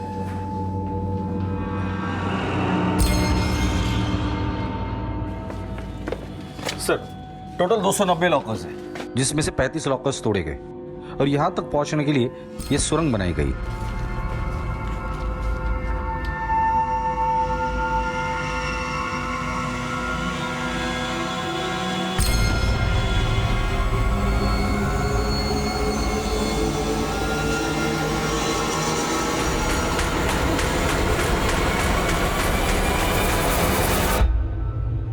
बैंक में सबसे पहले किसने देखा था? सर सुबह मैंने अपने असिस्टेंट मैनेजर को और क्लीनर को क्लीनिंग करवाने के लिए भेजा था। श्योर।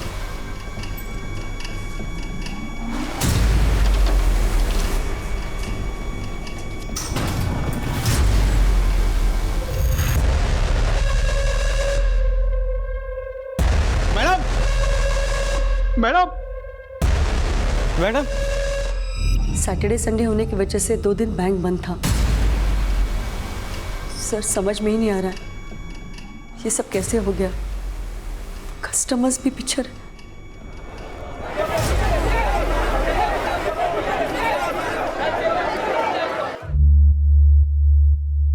सर सुरंग बहुत लंबी है, अंदर जाके देखना पड़ेगा। ठीक है, जाओ तुम अंदर, तुम दोनों भी साथ में जाओ।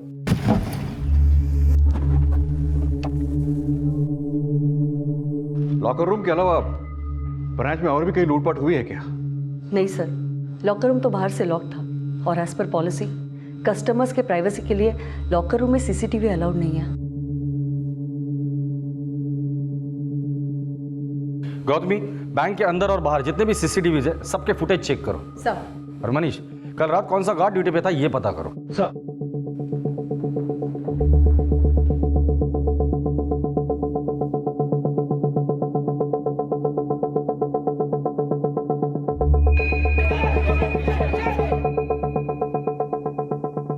प्लाई और बम्बू से पूरे सुरंग को सपोर्ट किया गया है ताकि ऊपर से धंसे ना। बड़ी तकलीफ रहेंगे। सर ये किसी पेशेवर गैंग का काम लगता है, कम से कम 6-7 लोग जरूर लगे होंगे। ज़्यादा भी हो सकते हैं और ये 2-4 दिन का काम नहीं है, बहुत लंबे टाइम से प्लानिंग हो रही है।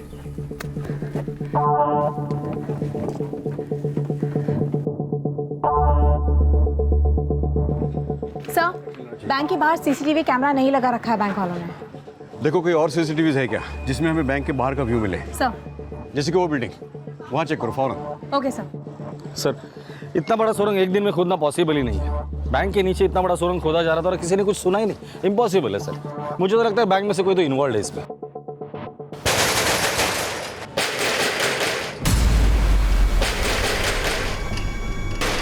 पुलिस कांस्टेबल, ताला तोड़ो।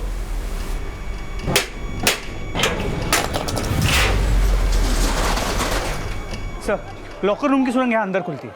सर यही बाहर से देखने को दुकान है, लेकिन इस पार्टीशन के पीछे सुरंग की ओपनिंग है सर। सर यह देखिए। माय गॉड,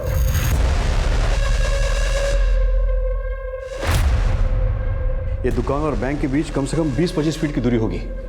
मतलब ये सुरंग उतनी ही लंबी होगी? जी सर, लगभग उतनी ही लंबी है और बिल्कुल सीधे लाइन में खोदी गई है। ये सुरंग खोदने में तो महीनों लगे होंगे, लेकिन हैरानी की बात यह है कि इतना सब कुछ इस दुकान में हो रहा था और किसी को भनक तक नहीं लगी, और वो लोग करोड़ों लूट के चले गए।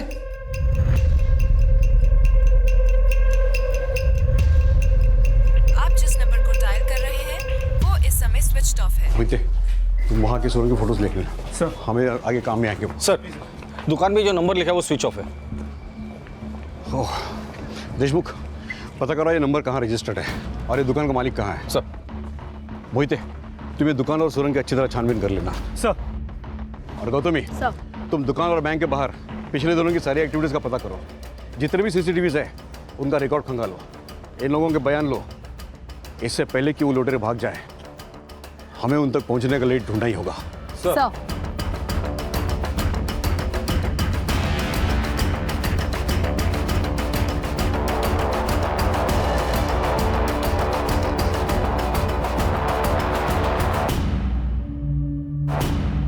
सोसाइटीज में इंक्वायरी करो। Okay sir.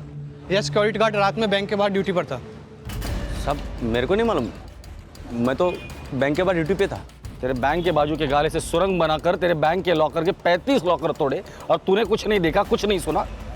दारू पी के ड्यूटी कर रहा था या तू भी शामिल है उन लोगों के साथ? नहीं साहब, माँ कसम मेरे को कुछ नहीं मालूम कौन कब ये कांड किया। लोग बैंक लॉकर्स इसलिए लेते हैं क्योंकि घरों से ज्यादा बैंक्स को सुरक्षित माना जाता है, और जिस बैंक में लॉकर रूम होता है हर बैंक की तरह उसमें सिक्योरिटी एक्सपर्ट्स का एक लंबा चौड़ा विभाग होता है। लेकिन कहते हैं कि जिस तरह से पानी अपना रास्ता खोज लेता है उसी तरह से लुटेरों ने सुरंग खोदकर लूट का रास्ता बना लिया। बैंक रॉबरीज के इतिहास में यह बेहद चौंका देने वाली वारदात थी। बैंक लॉकर रखने वाले हैरान परेशान लोग अपने खून पसीने की पाई पाई का हिसाब मांग रहे थे। ऐसे आपराधिक मामलों में जवाबदेही हमेशा पुलिस विभाग की होती है। पुलिस की तरफ उठी हर नजर हर बार यही सवाल पूछ रही थी कि पुलिस कब और कैसे और लूट का कितना प्रतिशत हिस्सा लुटेरों से बरामद कर पाएगी। लेकिन बोरीवली पुलिस के लिए भी इस तरह की लूट का केस नया था। लुटेरों की पहचान पता करने का हर जरिया अंधेरे में तीर दागने जैसा था। लेकिन फिर भी 10 से ज्यादा पुलिस टीम्स इस केस में अपनी भूमिका अदा करने के लिए पूरा प्रयास कर रही थी।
सर ये गाना उमाकांत भिड़े का है जो थाना में रहता है। कह रहा था कि 6 महीने पहले इसने भवानी स्टोर वाले को ये रेंट पर दिया था। मैंने बुला लिया है उसे। Good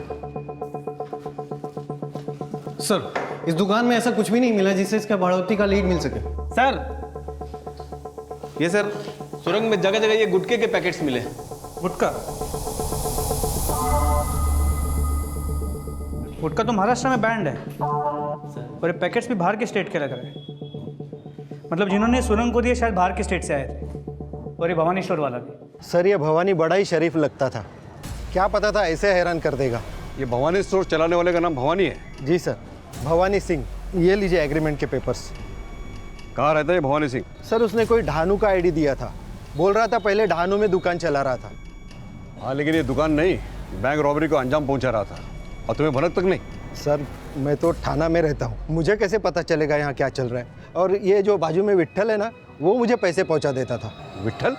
Vitthal state agent. ये भवानी उसी का पार्टी था, ये मेरा दुकान उसी ने भाड़े पे चढ़ाया था। वो पेमेंट कैसे करता था, चेक से या कैश से? सर वो कैश से ही पेमेंट करता था, डिपॉजिट और रेंट का पैसा भी उसने कैश में ही दिया था।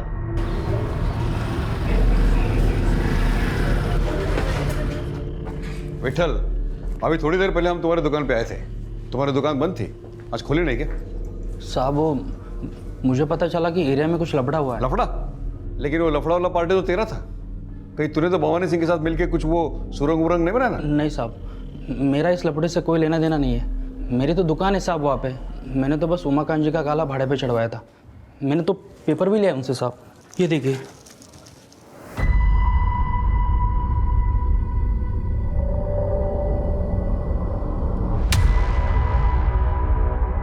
पेपर एकदम बराबर है साहब, और चेहरे से भी शरीफ लग रहा था।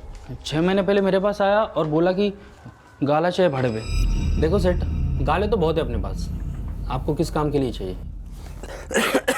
वो परचून का दुकान खोलना है। परचून की दुकान बोले तो? परचून मतलब किराने का दुकान। अच्छा अच्छा, एरिया कितने का मांगता आपको? एरिया वो विठल भाई, वो क्या मैंने सुना है कि वो आपके बाजू का जो गाला है ना, वो आपके हाथ में है, वही जी। 1.5 लाख रुपए डिपॉजिट और 30,000 रुपये भाड़ा, इतना बजट है आपका? 1.5 लाख हो? इससे कम में दूसरा गाला है अपने पास। नहीं, दूसरा गाला नहीं विठल भाई, वो क्या ना, इस गाले का दिशा विशा वास्तु एकदम परफेक्ट है, यही गाला चाहिए। सेठ, बजट भी तो परफेक्ट होना चाहिए ना, है कि नहीं? और ये भाड़ा डिपॉजिट के अलावा 1.5 महीने का ब्रोकरेज भी लेगा। मैं कर पाओगे इतना? हाँ चलेगा। मुझे तो लग रहा है साहब वो एकदम सोच के आया था, बैंक के लाइन वाला गाला ही मांगता था उसको।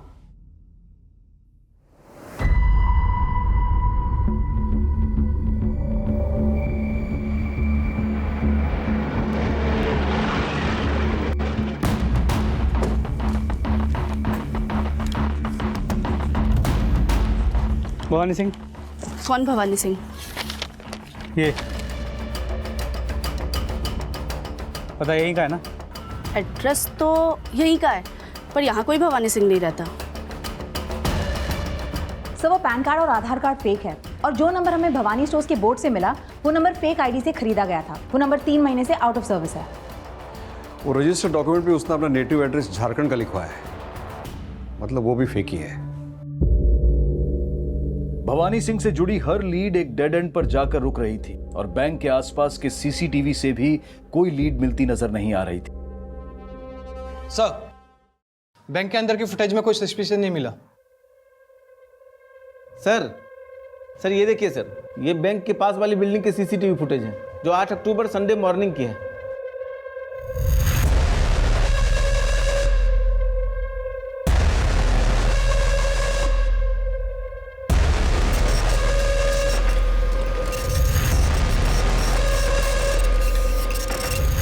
सर, ये भवानी स्टोर रॉबरी के पहले रोज खुलता था।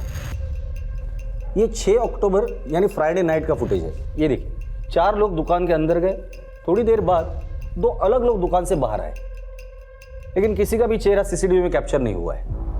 ये 8 अक्टूबर मतलब संडे सुबह 7:45 बजे ये 6 लोग दुकान से बाहर आए।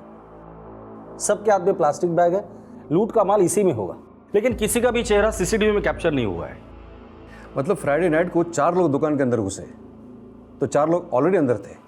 जी सर, मुझे तो लगता है 8 से भी ज़्यादा लोग हो सकते हैं। सर, बैंक के आसपास जितने भी सीसीटीवीज है सबकी फुटेज हमने खंगारी, लेकिन हैरानी की बात यह है कि किसी का भी चेहरा किसी भी सीसीटीवी में कैप्चर नहीं हुआ है। क्यों? क्योंकि ये लोग उस एरिया में जितने भी सीसीटीवीज है वहाँ से जब भी गुजरे अपना चेहरा छुपा लिया है, या तो फ़ोन पर बात करते थे या सीसीटीवी के दूसरे ओर देखते थे। ये लोग जानते थे कि उस एरिया में सीसीटीवीज कहाँ है और उससे कैसे बचना है। भले ही उनका चेहरा सीसीटीवी में कैप्चर ना हो, लेकिन भवानी सिंह के इस फेक आईडी में इसका असली फोटो तो हमारे पास है। एक काम करो, इसका लुकआउट नोटिस भेजो सभी पुलिस स्टेशन में, और भवानी स्टोर के कस्टमर और आसपास के लोगों से अच्छी तरह पूछताछ करना। शायद और भी क्रिमिनल्स के चेहरे हमारे सामने आ जाए। ये बड़ी शातिर क्रिमिनल्स हैं, इससे पहले कि वो हमसे दूर भागे हमें उन तक पहुंचना होगा। Come on fast sir. जो चेहरा इस लूट का सस्पेक्ट बनकर सामने आया उसकी पहचान फर्जी थी, और उसको भवानी सिंह नाम से जानने वालों के बयान भी उस तक पहुंचने के सिरे नहीं जोड़ पा रहे थे। पर उसकी तलाश की कड़ी में कुछ नई जानकारियों के सिरे जुड़े। मैडम, ये देख के तो कुछ समझ में नहीं आ रहा, लेकिन भवानी स्टोर पे 1-2 बार कई लोगों को आते जाते देखा मैंने, लेकिन शक्ल याद नहीं है मैडम। और हाँ मैडम, कुछ महीने पहले वहाँ पे बम्बू और प्लाई का भी डिलीवरी होता था। हेलो भवानी सेठ, ये लकड़ी प्लाई किस लिए? अरे भाई, एक रैक बनवा रहा हूँ, उसके लिए मंगवाया है। मैडम, भवानी शक्ल से दिखता तो एकदम शरीफ था, अब पता नहीं ये कांड वो किया या उसके भांजे। भांजे? कौन भांजे? वो क्या है ना, कुछ दिनों से उसकी तबीयत खराब थी, वो वहाँ दिखा नहीं, उसकी गैरहाजिरी में 2 लड़के ये दुकान चला रहे थे। क्या नाम था उनका? साहब मुझे उनका नाम तो नहीं पता, लेकिन करीब 2 महीने पहले भवानी सेठ मेरे पास आया था। बोला उसकी तबीयत खराब है, उसको गाँव जाना था और उसके बदले उसके भांजे दुकान चलाने वाले थे। मैंने उसको बोला भी था कि ये सब बातें तो उमाकांत सेठ जी को बता देना। हाँ साहब, भवानी का फ़ोन आया था और उसने विट्ठल के सामने ही मुझे उन 2 लड़कों से मिलाया था। अरे विठल भाई, अब दादा मुझे इलाज के लिए गांव जाना है, वापस लौटने में टाइम लग सकता है, इसलिए मेरी गैरहाजिरी में मेरे भांजे दुकान संभालेंगे। लेकिन भवानी सेठ आपको हुआ क्या है? भवानी ने मुझे कहा था कि उसको टीबी था। अब मेरे समझ में आ रहा है साहब, वो झूठ बोला होगा। उन दोनों लड़कों से सुरंग खुदवा के बैंक उसी ने लुटवाया होगा सर। एक बात बता, सुरंग तेरे बाजू के दुकान में खुद रही थी, सुरंग तेरी दुकान के नीचे से गई और ये बात तुझे पता ही नहीं चली? यकीन मानिए साहब, मुझे नहीं पता चला। वैसे भी उसका धंधा घाटे में चल रहा था, उसकी तबीयत खराब थी। मुझे तो ये लगा था कि ऐसे हालात अगर और कुछ दिन रहेंगे तो उसको दुकान बंद करनी पड़ेगी। लेकिन इतना सब कुछ होने के बावजूद भी वो भाड़ा टाइम टू टाइम देता था साहब। वो 2 लड़के जो गल्ले पे बैठे थे, उनका स्केच बनवा सकते हो? हाँ साहब, ट्राई करेगा।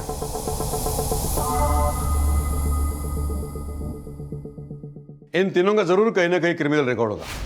मोहिते, चेक करो। सर। सर। गौतमी, लूट के बाद ये लुटेरे किसी व्हीकल से स्टेट के बाहर गए होंगे। बोरीवली से दहीसर, मुलुंड, ऐरोली और वाशी चेकागा की तरफ जाने वाले एरिया के सभी सीसीटीवी खंगालो। सर 8-9 में से 3 लोगों के चेहरे तो सामने आ गए। ये लोग एक दूसरे के साथ कम्युनिकेट करने के लिए जरूर मोबाइल का इस्तेमाल करते होंगे, जो भागने के बाद उन्होंने बंद किए होंगे। राइट।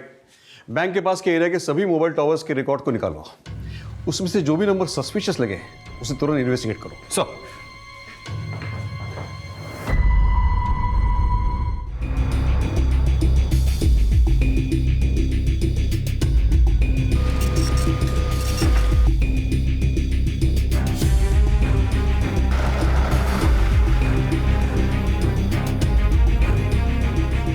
अपराधियों तक पहुंचने के लिए 100 से ज्यादा पुलिसकर्मी हर बारीक से बारीक सिरा टटोल रहे थे।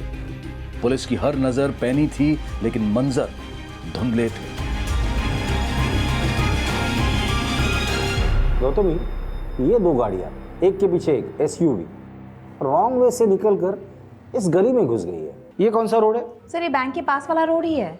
ये दोनों गाड़ियां सस्पिशियस है।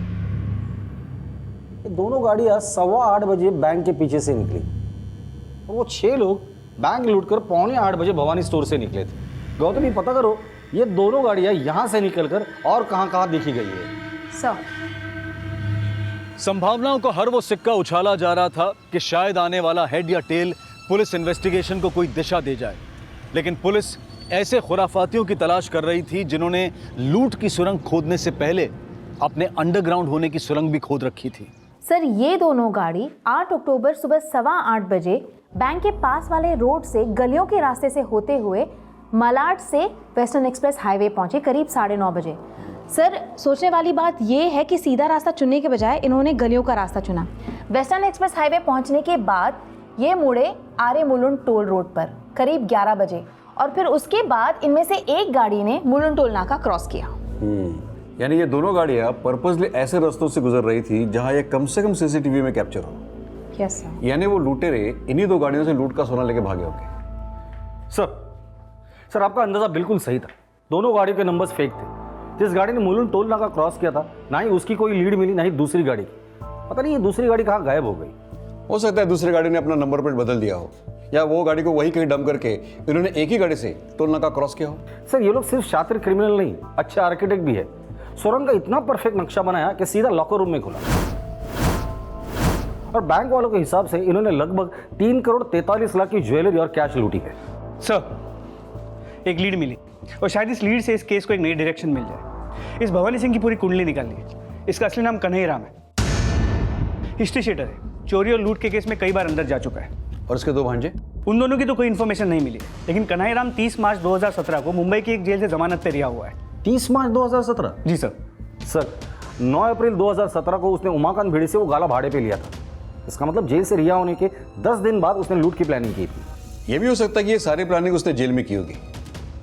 पता करो जेल में उसके और कौन कौन साथी थे, उनकी डिटेल्स निकालो। सर। और जेल रिकॉर्ड्स में ये कन्हैयाराम का एड्रेस कहाँ का था? राजस्थान, भीलवाड़ा का रहने वाला है। भीलवाड़ा।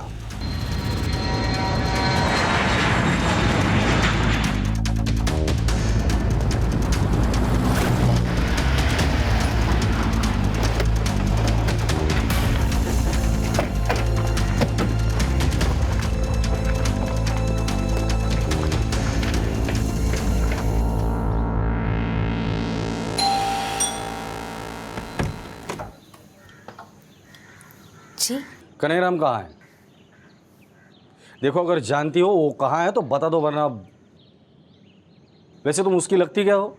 वो मेरे पति थे, लेकिन उन्हें टीबी हुआ था 2.5 महीने पहले। हवा पानी बदलने के लिए गांव आए थे, लेकिन कुछ असर नहीं हुआ और एक दिन। मुंबई में कहाँ रहता था वो? दोस्त, रिश्तेदार, जान पहचान वाले? मुंबई में था कौन उसका?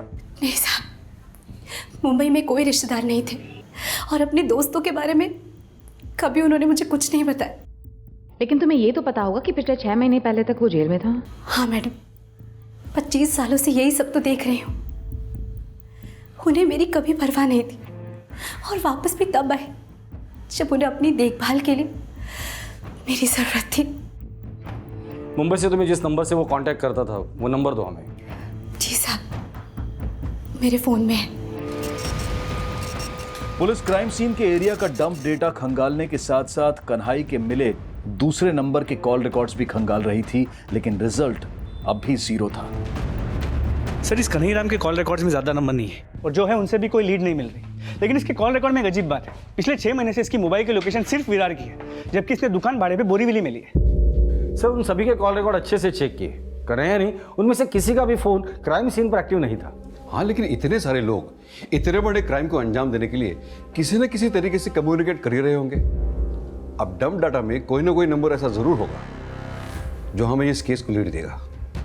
तुम फिर से अच्छी तरह डंप डाटा केस को फोकस करो। सर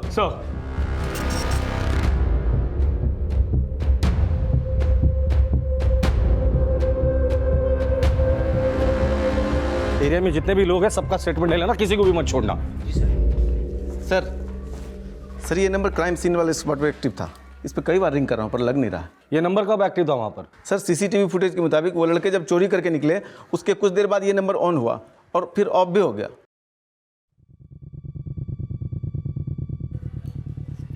एक नंबर लिख लो, 9897890000। पता करो ये नंबर किसका और किसके नाम पे रजिस्टर है, और इस नंबर के पिछले 20 दिन के कॉल रिकॉर्ड मुझे 1 घंटे के अंदर चाहिए।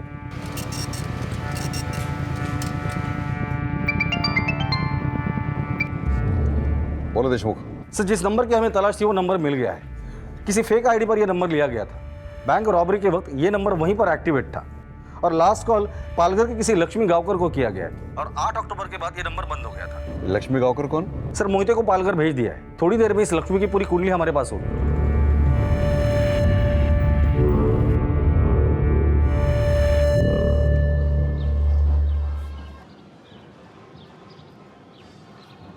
सर, ये लक्ष्मी के बारे में मैंने सब पता लगा लिया है। ये लक्ष्मी एक धंधे वाली है। धंधे वाली? हाँ साहब, यही पालघर में एक चकला चलता है, वही मिल जाएगी ये।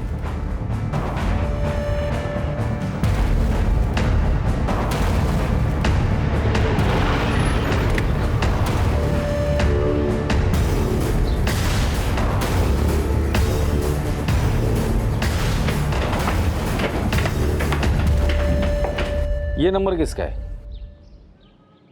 साहब, ये तो कट्टू का नंबर है।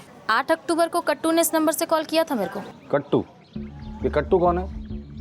कट्टू नायकर साहब मेरा रेगुलर कस्टमर है, पर उस दिन के बाद से उसका फ़ोन नहीं आया मेरे को साहब।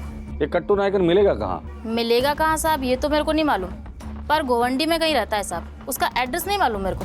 एड्रेस नहीं पता, लेकिन करता क्या होगा ये तो ज़रूर पता होगा। नहीं साहब, क्या करता है ये नहीं मालूम, लेकिन 2 नंबर का आदमी है ये मेरे को मालूम है। उसकी कोई फ़ोटो है तुम्हारे पास? हाँ साहब, एक आधी बार उसने मुझे सेल्फी भेजी है, मैं बताती आपको। ये है।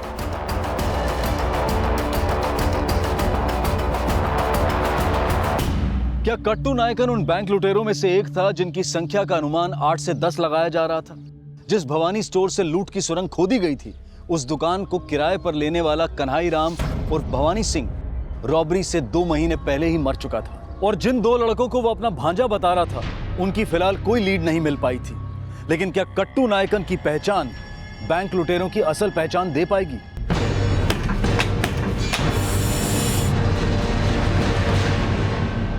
सर, ये कट्टू नायकन कर्नाटक से है, इसके आगे पीछे कोई नहीं। 12 साल पहले मुंबई लोकल ट्रेन में पैसेंजर का सामान उठाकर भागना, पॉकेटमारी, चेन स्नैचिंग के केसेस में अंदर गया था। सबसे पहले इसे रेलवे पुलिस ने अरेस्ट किया था। जेल से निकलने के बाद इसने अपना प्रमोशन करवा लिया चोरी, लूटमारी, घरफोड़ी के कई केसेस में कई बार अंदर बाहर जा चुका है। गोवंडे में इसकी खुद की खोली है, लेकिन खोली को बहुत दिनों से ताला लगा हुआ है। सर, कट्टू के पीछे मैंने खबरियों को लगा दिया है। आई होप जल्द से जल्द कोई लीड मिल जाए।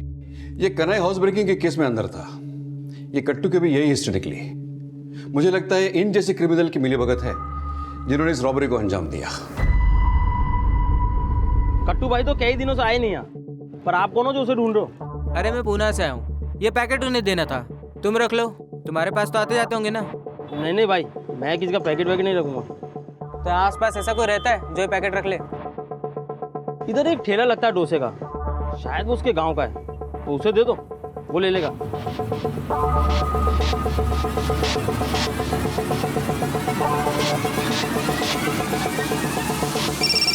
हाँ बोल पक्या साहब, कट्टू के बारे में एक इन्फॉर्मेशन मिली है। सर खबर पक्की है, कट्टू आज शाम घाटकोपर के किसी पार्किंग लॉट में किसी से मिलने आने वाला है। मुझे पूरी टीम 5 मिनट में मेरे केबिन में चाहिए। सर, घाटकोपर में जितनी भी पार्किंग्स हैं वहां पर अपनी छोटी छोटी टीम्स फॉर्म करके भेज दो। अगर खबर पक्की है तो आज ये कट्टू नायकर मुझे अंदर चाहिए।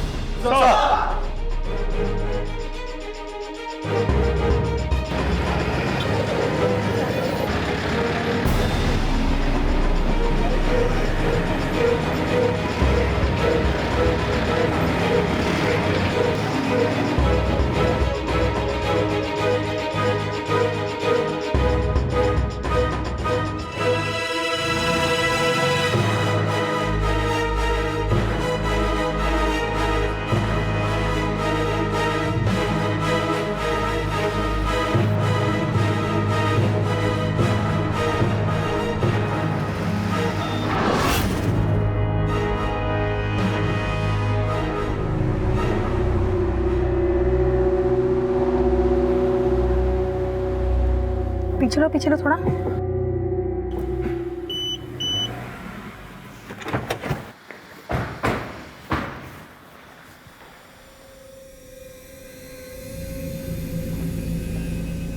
ये तो वही नंबर प्लेट है, गाड़ी में देखो कुछ है क्या?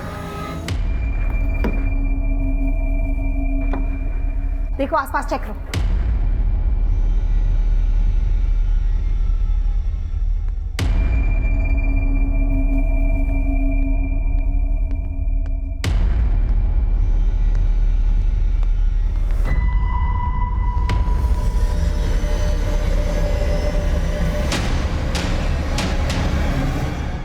अबे कितना माल चाहिए तेरे को? क्या ना, अभी मैं तो खास है ना आपका।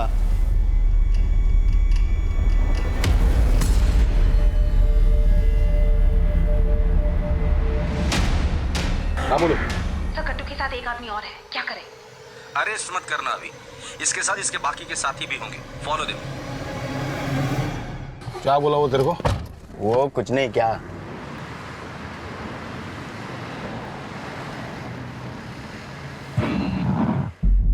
चलो जल्दी गाड़ी में बैठो, उसका पीछा करो।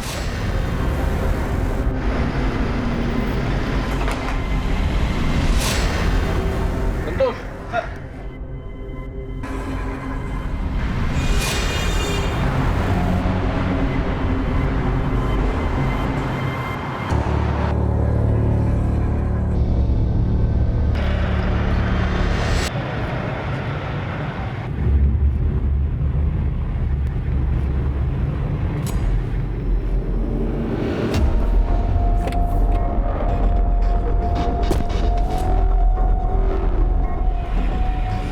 सर, 2 आदमी और चढ़े हैं गाड़ी में। ओके ओके, हम लोग आ रहे हैं, स्ट्रेट चलो। अपने आदमी लोग उनका कुछ क्या हुआ? कोई हमारा पीछा कर रहा है। अच्छा एक काम करते हैं ना, आगे से राइट लेते हैं। अगर ये लोग राइट मुड़े ना तो समझ लेना कि पीछा कर रहे हैं।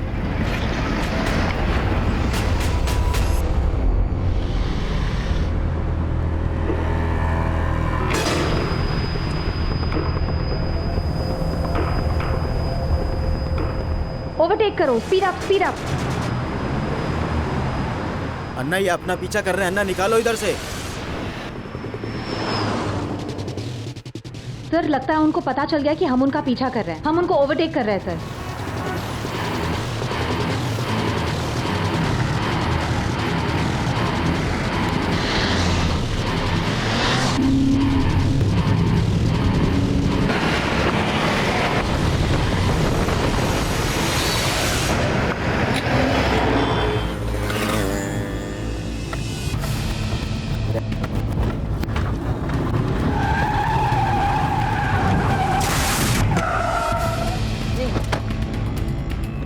बाहर निकलो। अरे क्या है तुम लोगों का, ऐसा कोई गाड़ी चलाता है क्या?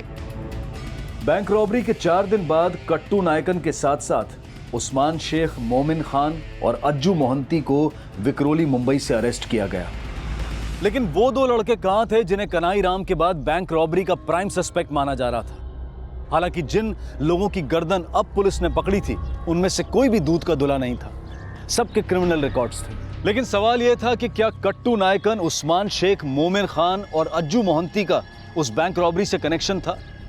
क्या ये चारों क्रिमिनल्स गेहूं के साथ पिसने वाले घुन थे, या वो शातिर जो गेहूं के साथ साथ घुन भी चबा गए थे? मैं लक्ष्मी को फोन किया था साहब। इसका मतलब ये तो नहीं कि बैंक मैं लूटा है साहब। शान बत्ती मत कर, समझा ना? लूट का माल कहाँ है बता, और तुम्हारे बाकी जाति का है बोल। कौन से साहब? सर कट्टू के साथ पकड़ा गया उस्मान शेख, लंबी हिस्ट्री है सर। मुंबई, पूना, नागपुर, औरंगाबाद, अहमदाबाद, सूरत, बड़ौदा पुलिस में 100 से भी ज्यादा केसेस दर्ज है इस पर। पिछले 25 साल में काफी बार अंदर बाहर कर चुका है ये। देखो साहब, मैं मानता है कि मैं चोरी की गाड़ी में था, लेकिन मैंने बैंक का कुछ नहीं किया, साफ बोलता हूँ मैं तुमको। तुझे क्या लगता है तेरी एक कहानी सुन के तुझे सिर्फ कार की चोरी के केस में अंदर करेंगे? जब तक लोगों की खून पसीने की कमाई का एक एक पाई का हिसाब नहीं मिलता है ना, तुम लोगों की चमड़ी उधेड़ते रहेंगे हम। बताओ कहाँ है पैसा? अज्जू मोहंते, मोमिन खान, इनका भी क्रिमिनल रिकॉर्ड है। पर सर इन चारों का यही कहना है कि इन्होंने बैंक को नहीं लूटा, और इन चारों के मुंबई में जितने भी अड्डे हैं सब जगह पे हमने छापे मारे, लूट का माल कहीं नहीं मिला।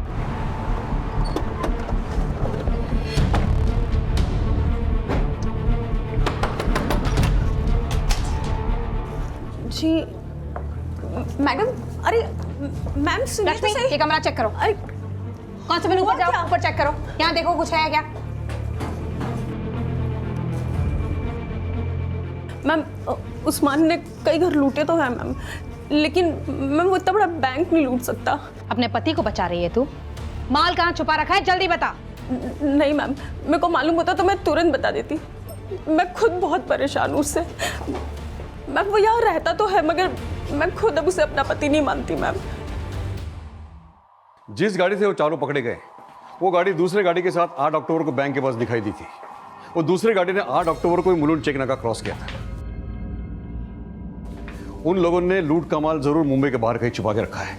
इन चारों के और भी कई साथी हैं। 2 तो वो भवानी सिंह के भांजे बनकर उसका दुकान चला रहे थे। इनको अलग अलग लेकर कोपचे में तोड़ो, तभी ये साले बताएंगे कि इनके साथी और लूटा हुआ 3 करोड़ 43 लाख का माल कहां गायब किया है। सब और ये सवाल भी हैरान कर देने वाला था कि उन उठाई गिरे चोरों ने उस बैंक रॉबरी को अंजाम कैसे पहुंचाया होगा जिन्हें उस चोरी की गाड़ी में पकड़ा गया था।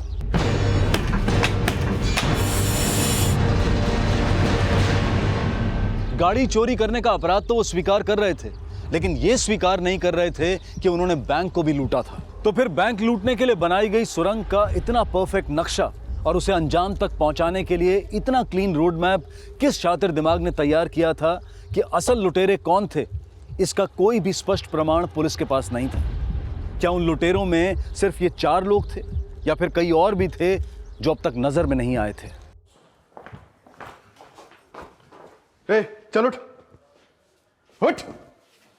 उस्मान फहीमुद्दीन शेख, सुना है तेरा बाप फहीमुद्दीन शेख मानखुर में मच्छियां बेचता था। तू 23 का था जब तूने एक ज्वेलरी शॉप खोल डाली थी। वहां भी तू लूटा हुआ सोना बेचता था, अब बैंक लूट लिया। बोल लूटा हुआ माल कहाँ रखा है, बोल दे। हाँ तो 23 साल जो किया उसका 5 साल सजा काटा ना मैं। अभी खाली चोरी की गाड़ी में पकड़ा गया हूँ, तो आप भी डाल दो 2 साल के लिए। वो शाना बनता है तू। हाँ, कट्टू, अज्जू और मोमिन ने सब बोल दिया है। कमीने है वो, अपना पल्ला झाड़ने के लिए मेरा नाम बोल दिया होगा। मैं नहीं जानता उनको। ठीक है, इसकी बीवी को उठा, फरीदा, उससे बोलवाएंगे हम लोग कि लूट का माल कहाँ रखा है। फरीदा कुछ नहीं जानती साहब। अच्छा, मतलब तू सब कुछ जानता है। बोल माल कहाँ छुपा रखा है, बोल। नहीं बोलेगा, तेरी बीवी फरीदा को उठा के लेके आएंगे हम। लंबी पूछताछ होगी, टाइम लगेगा। सोच ले तेरी बेटी का क्या होगा, सोचा है? इस बार तो 3 साल बाद आए हो तुम, और तुमने सोच ही लिया होगा कि तुम्हें वापस जाना ही है। शमीना बेटा, तुम चाबी से मत खेलो। तो कब जा रहे हो तुम? क्या फरीदा, बस आते ही मेरी खिंचाई चालू मत कर तू है। पूरा मोहल्ला मुझे लुटेरे की बीवी कहता है, शमीना को लुटेरे की बेटी कहता है। मेरी जिंदगी तो तुमने दोज़ख कर ही दी है। कभी शमीना के बारे में सोचा है तुमने? मैं रोज रोज जेल जाके थक चुका था साहब, ऊपर से बीवी की किचकिच और पैसों की किल्लत। तो सोचा इस बार बड़ा हाथ मारता हूँ, पूरा जिंदगी बदल जाएगा। इस बीच मेरे को सोनीपत के एक रॉबरी के बारे में मालूम पड़ा। वो लोगों ने 120 फुट का सुरंग खोद के लॉकर लूटा था साहब। सोनीपत के बैंक के लॉकर तक पहुंचने के लिए यही वो सुरंग है जो चोरों ने बनाई थी। उस केस को स्टडी किया तो मालूम पड़ा कि लॉकर रूम में सीसीटीवी होता ही नहीं है साहब। तो सोनीपत रॉबरी से तुझे एलएनसी बैंक के लॉकर लूटने का आइडिया आया? क्या करूं साहब, ये शैतानी खोपड़ी में यही आइडिया आता है। माना क्या आइडिया तेरा था, लेकिन कट्टू, अजूर, मोमिन के अलावा और कौन प्लान में था? और लूट का माल कहाँ है?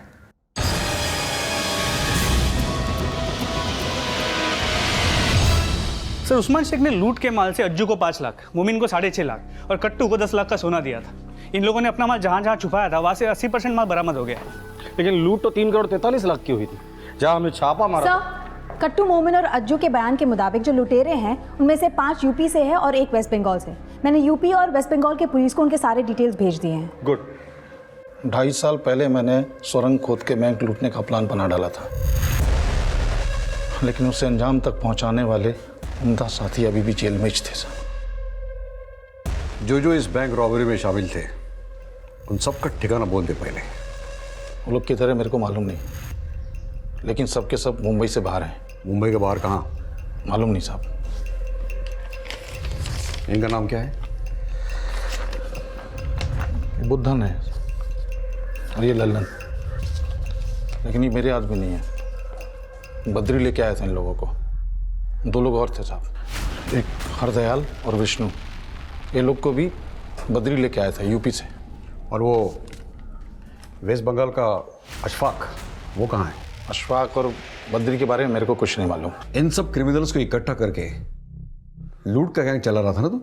हाँ, अज्जू और मुबीन तो मेरे साथ पहले से ही काम कर रहे थे, लेकिन 10 साल पहले जब भी मैं जेल में था तब मेरा मुलाकात अशफाक, बद्री और कट्टू से हुई थी। हम लोगों में बद्री सबसे ज़्यादा डेंजर था। हम लोग तो चोरी के चार्ज में अंदर गए थे, लेकिन वो अटेम्प्ट टू मर्डर के चार्ज में अंदर गया था। ऐसी मैंने तिजोरी का ताला तोड़ा, साले ने मुझे देख लिया, मैंने वही सर फोड़ के साले को बेहोश कर दिया और उसके बाद सब कुछ आराम से लूटा। तफरी मार के चुपचाप चला गया आज पर। 7 साल पहले जेल से आने के बाद सबसे पहले हम सब ने हाथ मिलाया, अपना गैंग बनाया। अशफाक एक अच्छा ड्राइवर था। अशफाक ने गाड़ी चोरी की। उसका नंबर बदलने के बाद पहली बार हम लोगों ने थाने में एक फ्लैट में चोरी की थी। उसके बाद तो हम लोग पूना, सूरत, अहमदाबाद ऐसे कई शहरों में रेकी करते रहे। ऐसे घर की तलाश करते रहे जहां लूटने में कोई लफड़ा न हो। हम लोग 15-15 दिन तक बाहर रहते थे, लूटपाट करते थे और वापस मुंबई आ जाते थे। और जब ही हमने गैंग बनाया था तब डिसाइड किया था कि चोरी के बाद अगर हमारा कोई साथी पकड़ा जाए तो उसे ज़मानत पे बाहर निकालेंगे। और जब मैंने बैंक लूटने का प्लान बनाया तब तक अशफाक अंदर हो चुका था। मैंने सबसे पहले उसको ज़मानत पे बाहर निकाला। अरे दादा सलाम। सलाम दादा। सलाम सलाम सलाम। सोनीपत के बैंक के लॉकर तक पहुंचने के लिए यही उस्मान दादा प्लांट অনেক ভালো। আমি কি ভাবছি कि अगर आप बद्री भैया को भी अगर बाहर बुला लोगे ना तो अनेक मजा आ जाएगा। मतलब उनको बहुत अच्छा आइडिया है कि कैसे गड्ढा वड्ढा करते, कैसे नक्शा बनाते। बद्री अन्ना को गैर जमानती सजा हुआ है। 2 साल से पहले वो बाहर नहीं आएगा। हम लोग को ये मालूम था कि ये काम बद्री के बिना हम लोगों के लिए मुश्किल है, इसलिए हमने 2 साल तक उसके बाहर आने का इंतज़ार किया। और 2 साल बाद जब बद्री बाहर आया तब मैंने उसे सोनीपत का वो बैंक रॉबरी का वीडियो दिखाया। जेल में रह के कुछ पता ही नहीं चलता, सोनीपत में इतना बड़ा कांड हो गया। कौन सा गैंग था ये? अरे साले, सुरंग खोदने के 15 दिन के अंदर पकड़े गए। लेकिन मैंने ऐसा प्लान बनाया ना कि पुलिस भी सोचेगी कि बाप है अपन। और अन्ना, मैं तो बैंक भी ढूंढ लिया है। वो साकी नाका में ना एक बहुत बड़ा बैंक है, उधर का बाजू वाला गली में ना रात में कोई आता जाता भी नहीं है। एक रात में सुरंग खोदेगा कट्टू। उस्मान भाई, ये प्लान है आपका?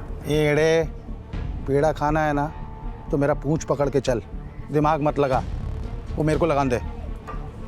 बैंक कौन सा लूटना है? पिछले 2 साल से साला वही बैंक ढूंढ रहा हूँ मैं, जिधर सुरंग बना के जाया जा सके, लेकिन मिल ही नहीं रहा। तो ठीक है, अब हम आ गए, बैंक ढूंढते हैं, जैसा मांगते हो वैसा। अक्टूबर 2014 में हुई सोनीपत टनल बैंक रॉबरी से प्रभावित होकर अक्टूबर 2017 में हुई बोरीवली बैंक रॉबरी वो नहले पे दहला थी जिसका असली स्क्रीन प्ले तो अभी केस फाइल में लिखा जाना बाकी था। लेकिन सबसे हैरान कर देने वाला सवाल यह था कि एक असंभव सी लगने वाली बैंक रॉबरी को कैसे संभव बना दिया गया कि इसे एक well planned, well executed crime की सुर्खियां मिली। इन सवालों के जवाब हमें मिलेंगे कल रात 11 बजे इस केस के दूसरे और आखिरी भाग में। अब मैं अनूप सोनी आपसे विदा लेता हूं, फिर मुलाकात होगी। तब तक अपना और अपने परिवार का ख्याल रखें और देखते रहें क्राइम पेट्रोल डायल 100। सबक एक को सीख हम सबको। जय हिंद। क्राइम पेट्रोल के और भी दिलचस्प कहानी देखने के लिए हमारे चैनल को सब्सक्राइब करें और बेल आइकॉन दबाना न भूलें।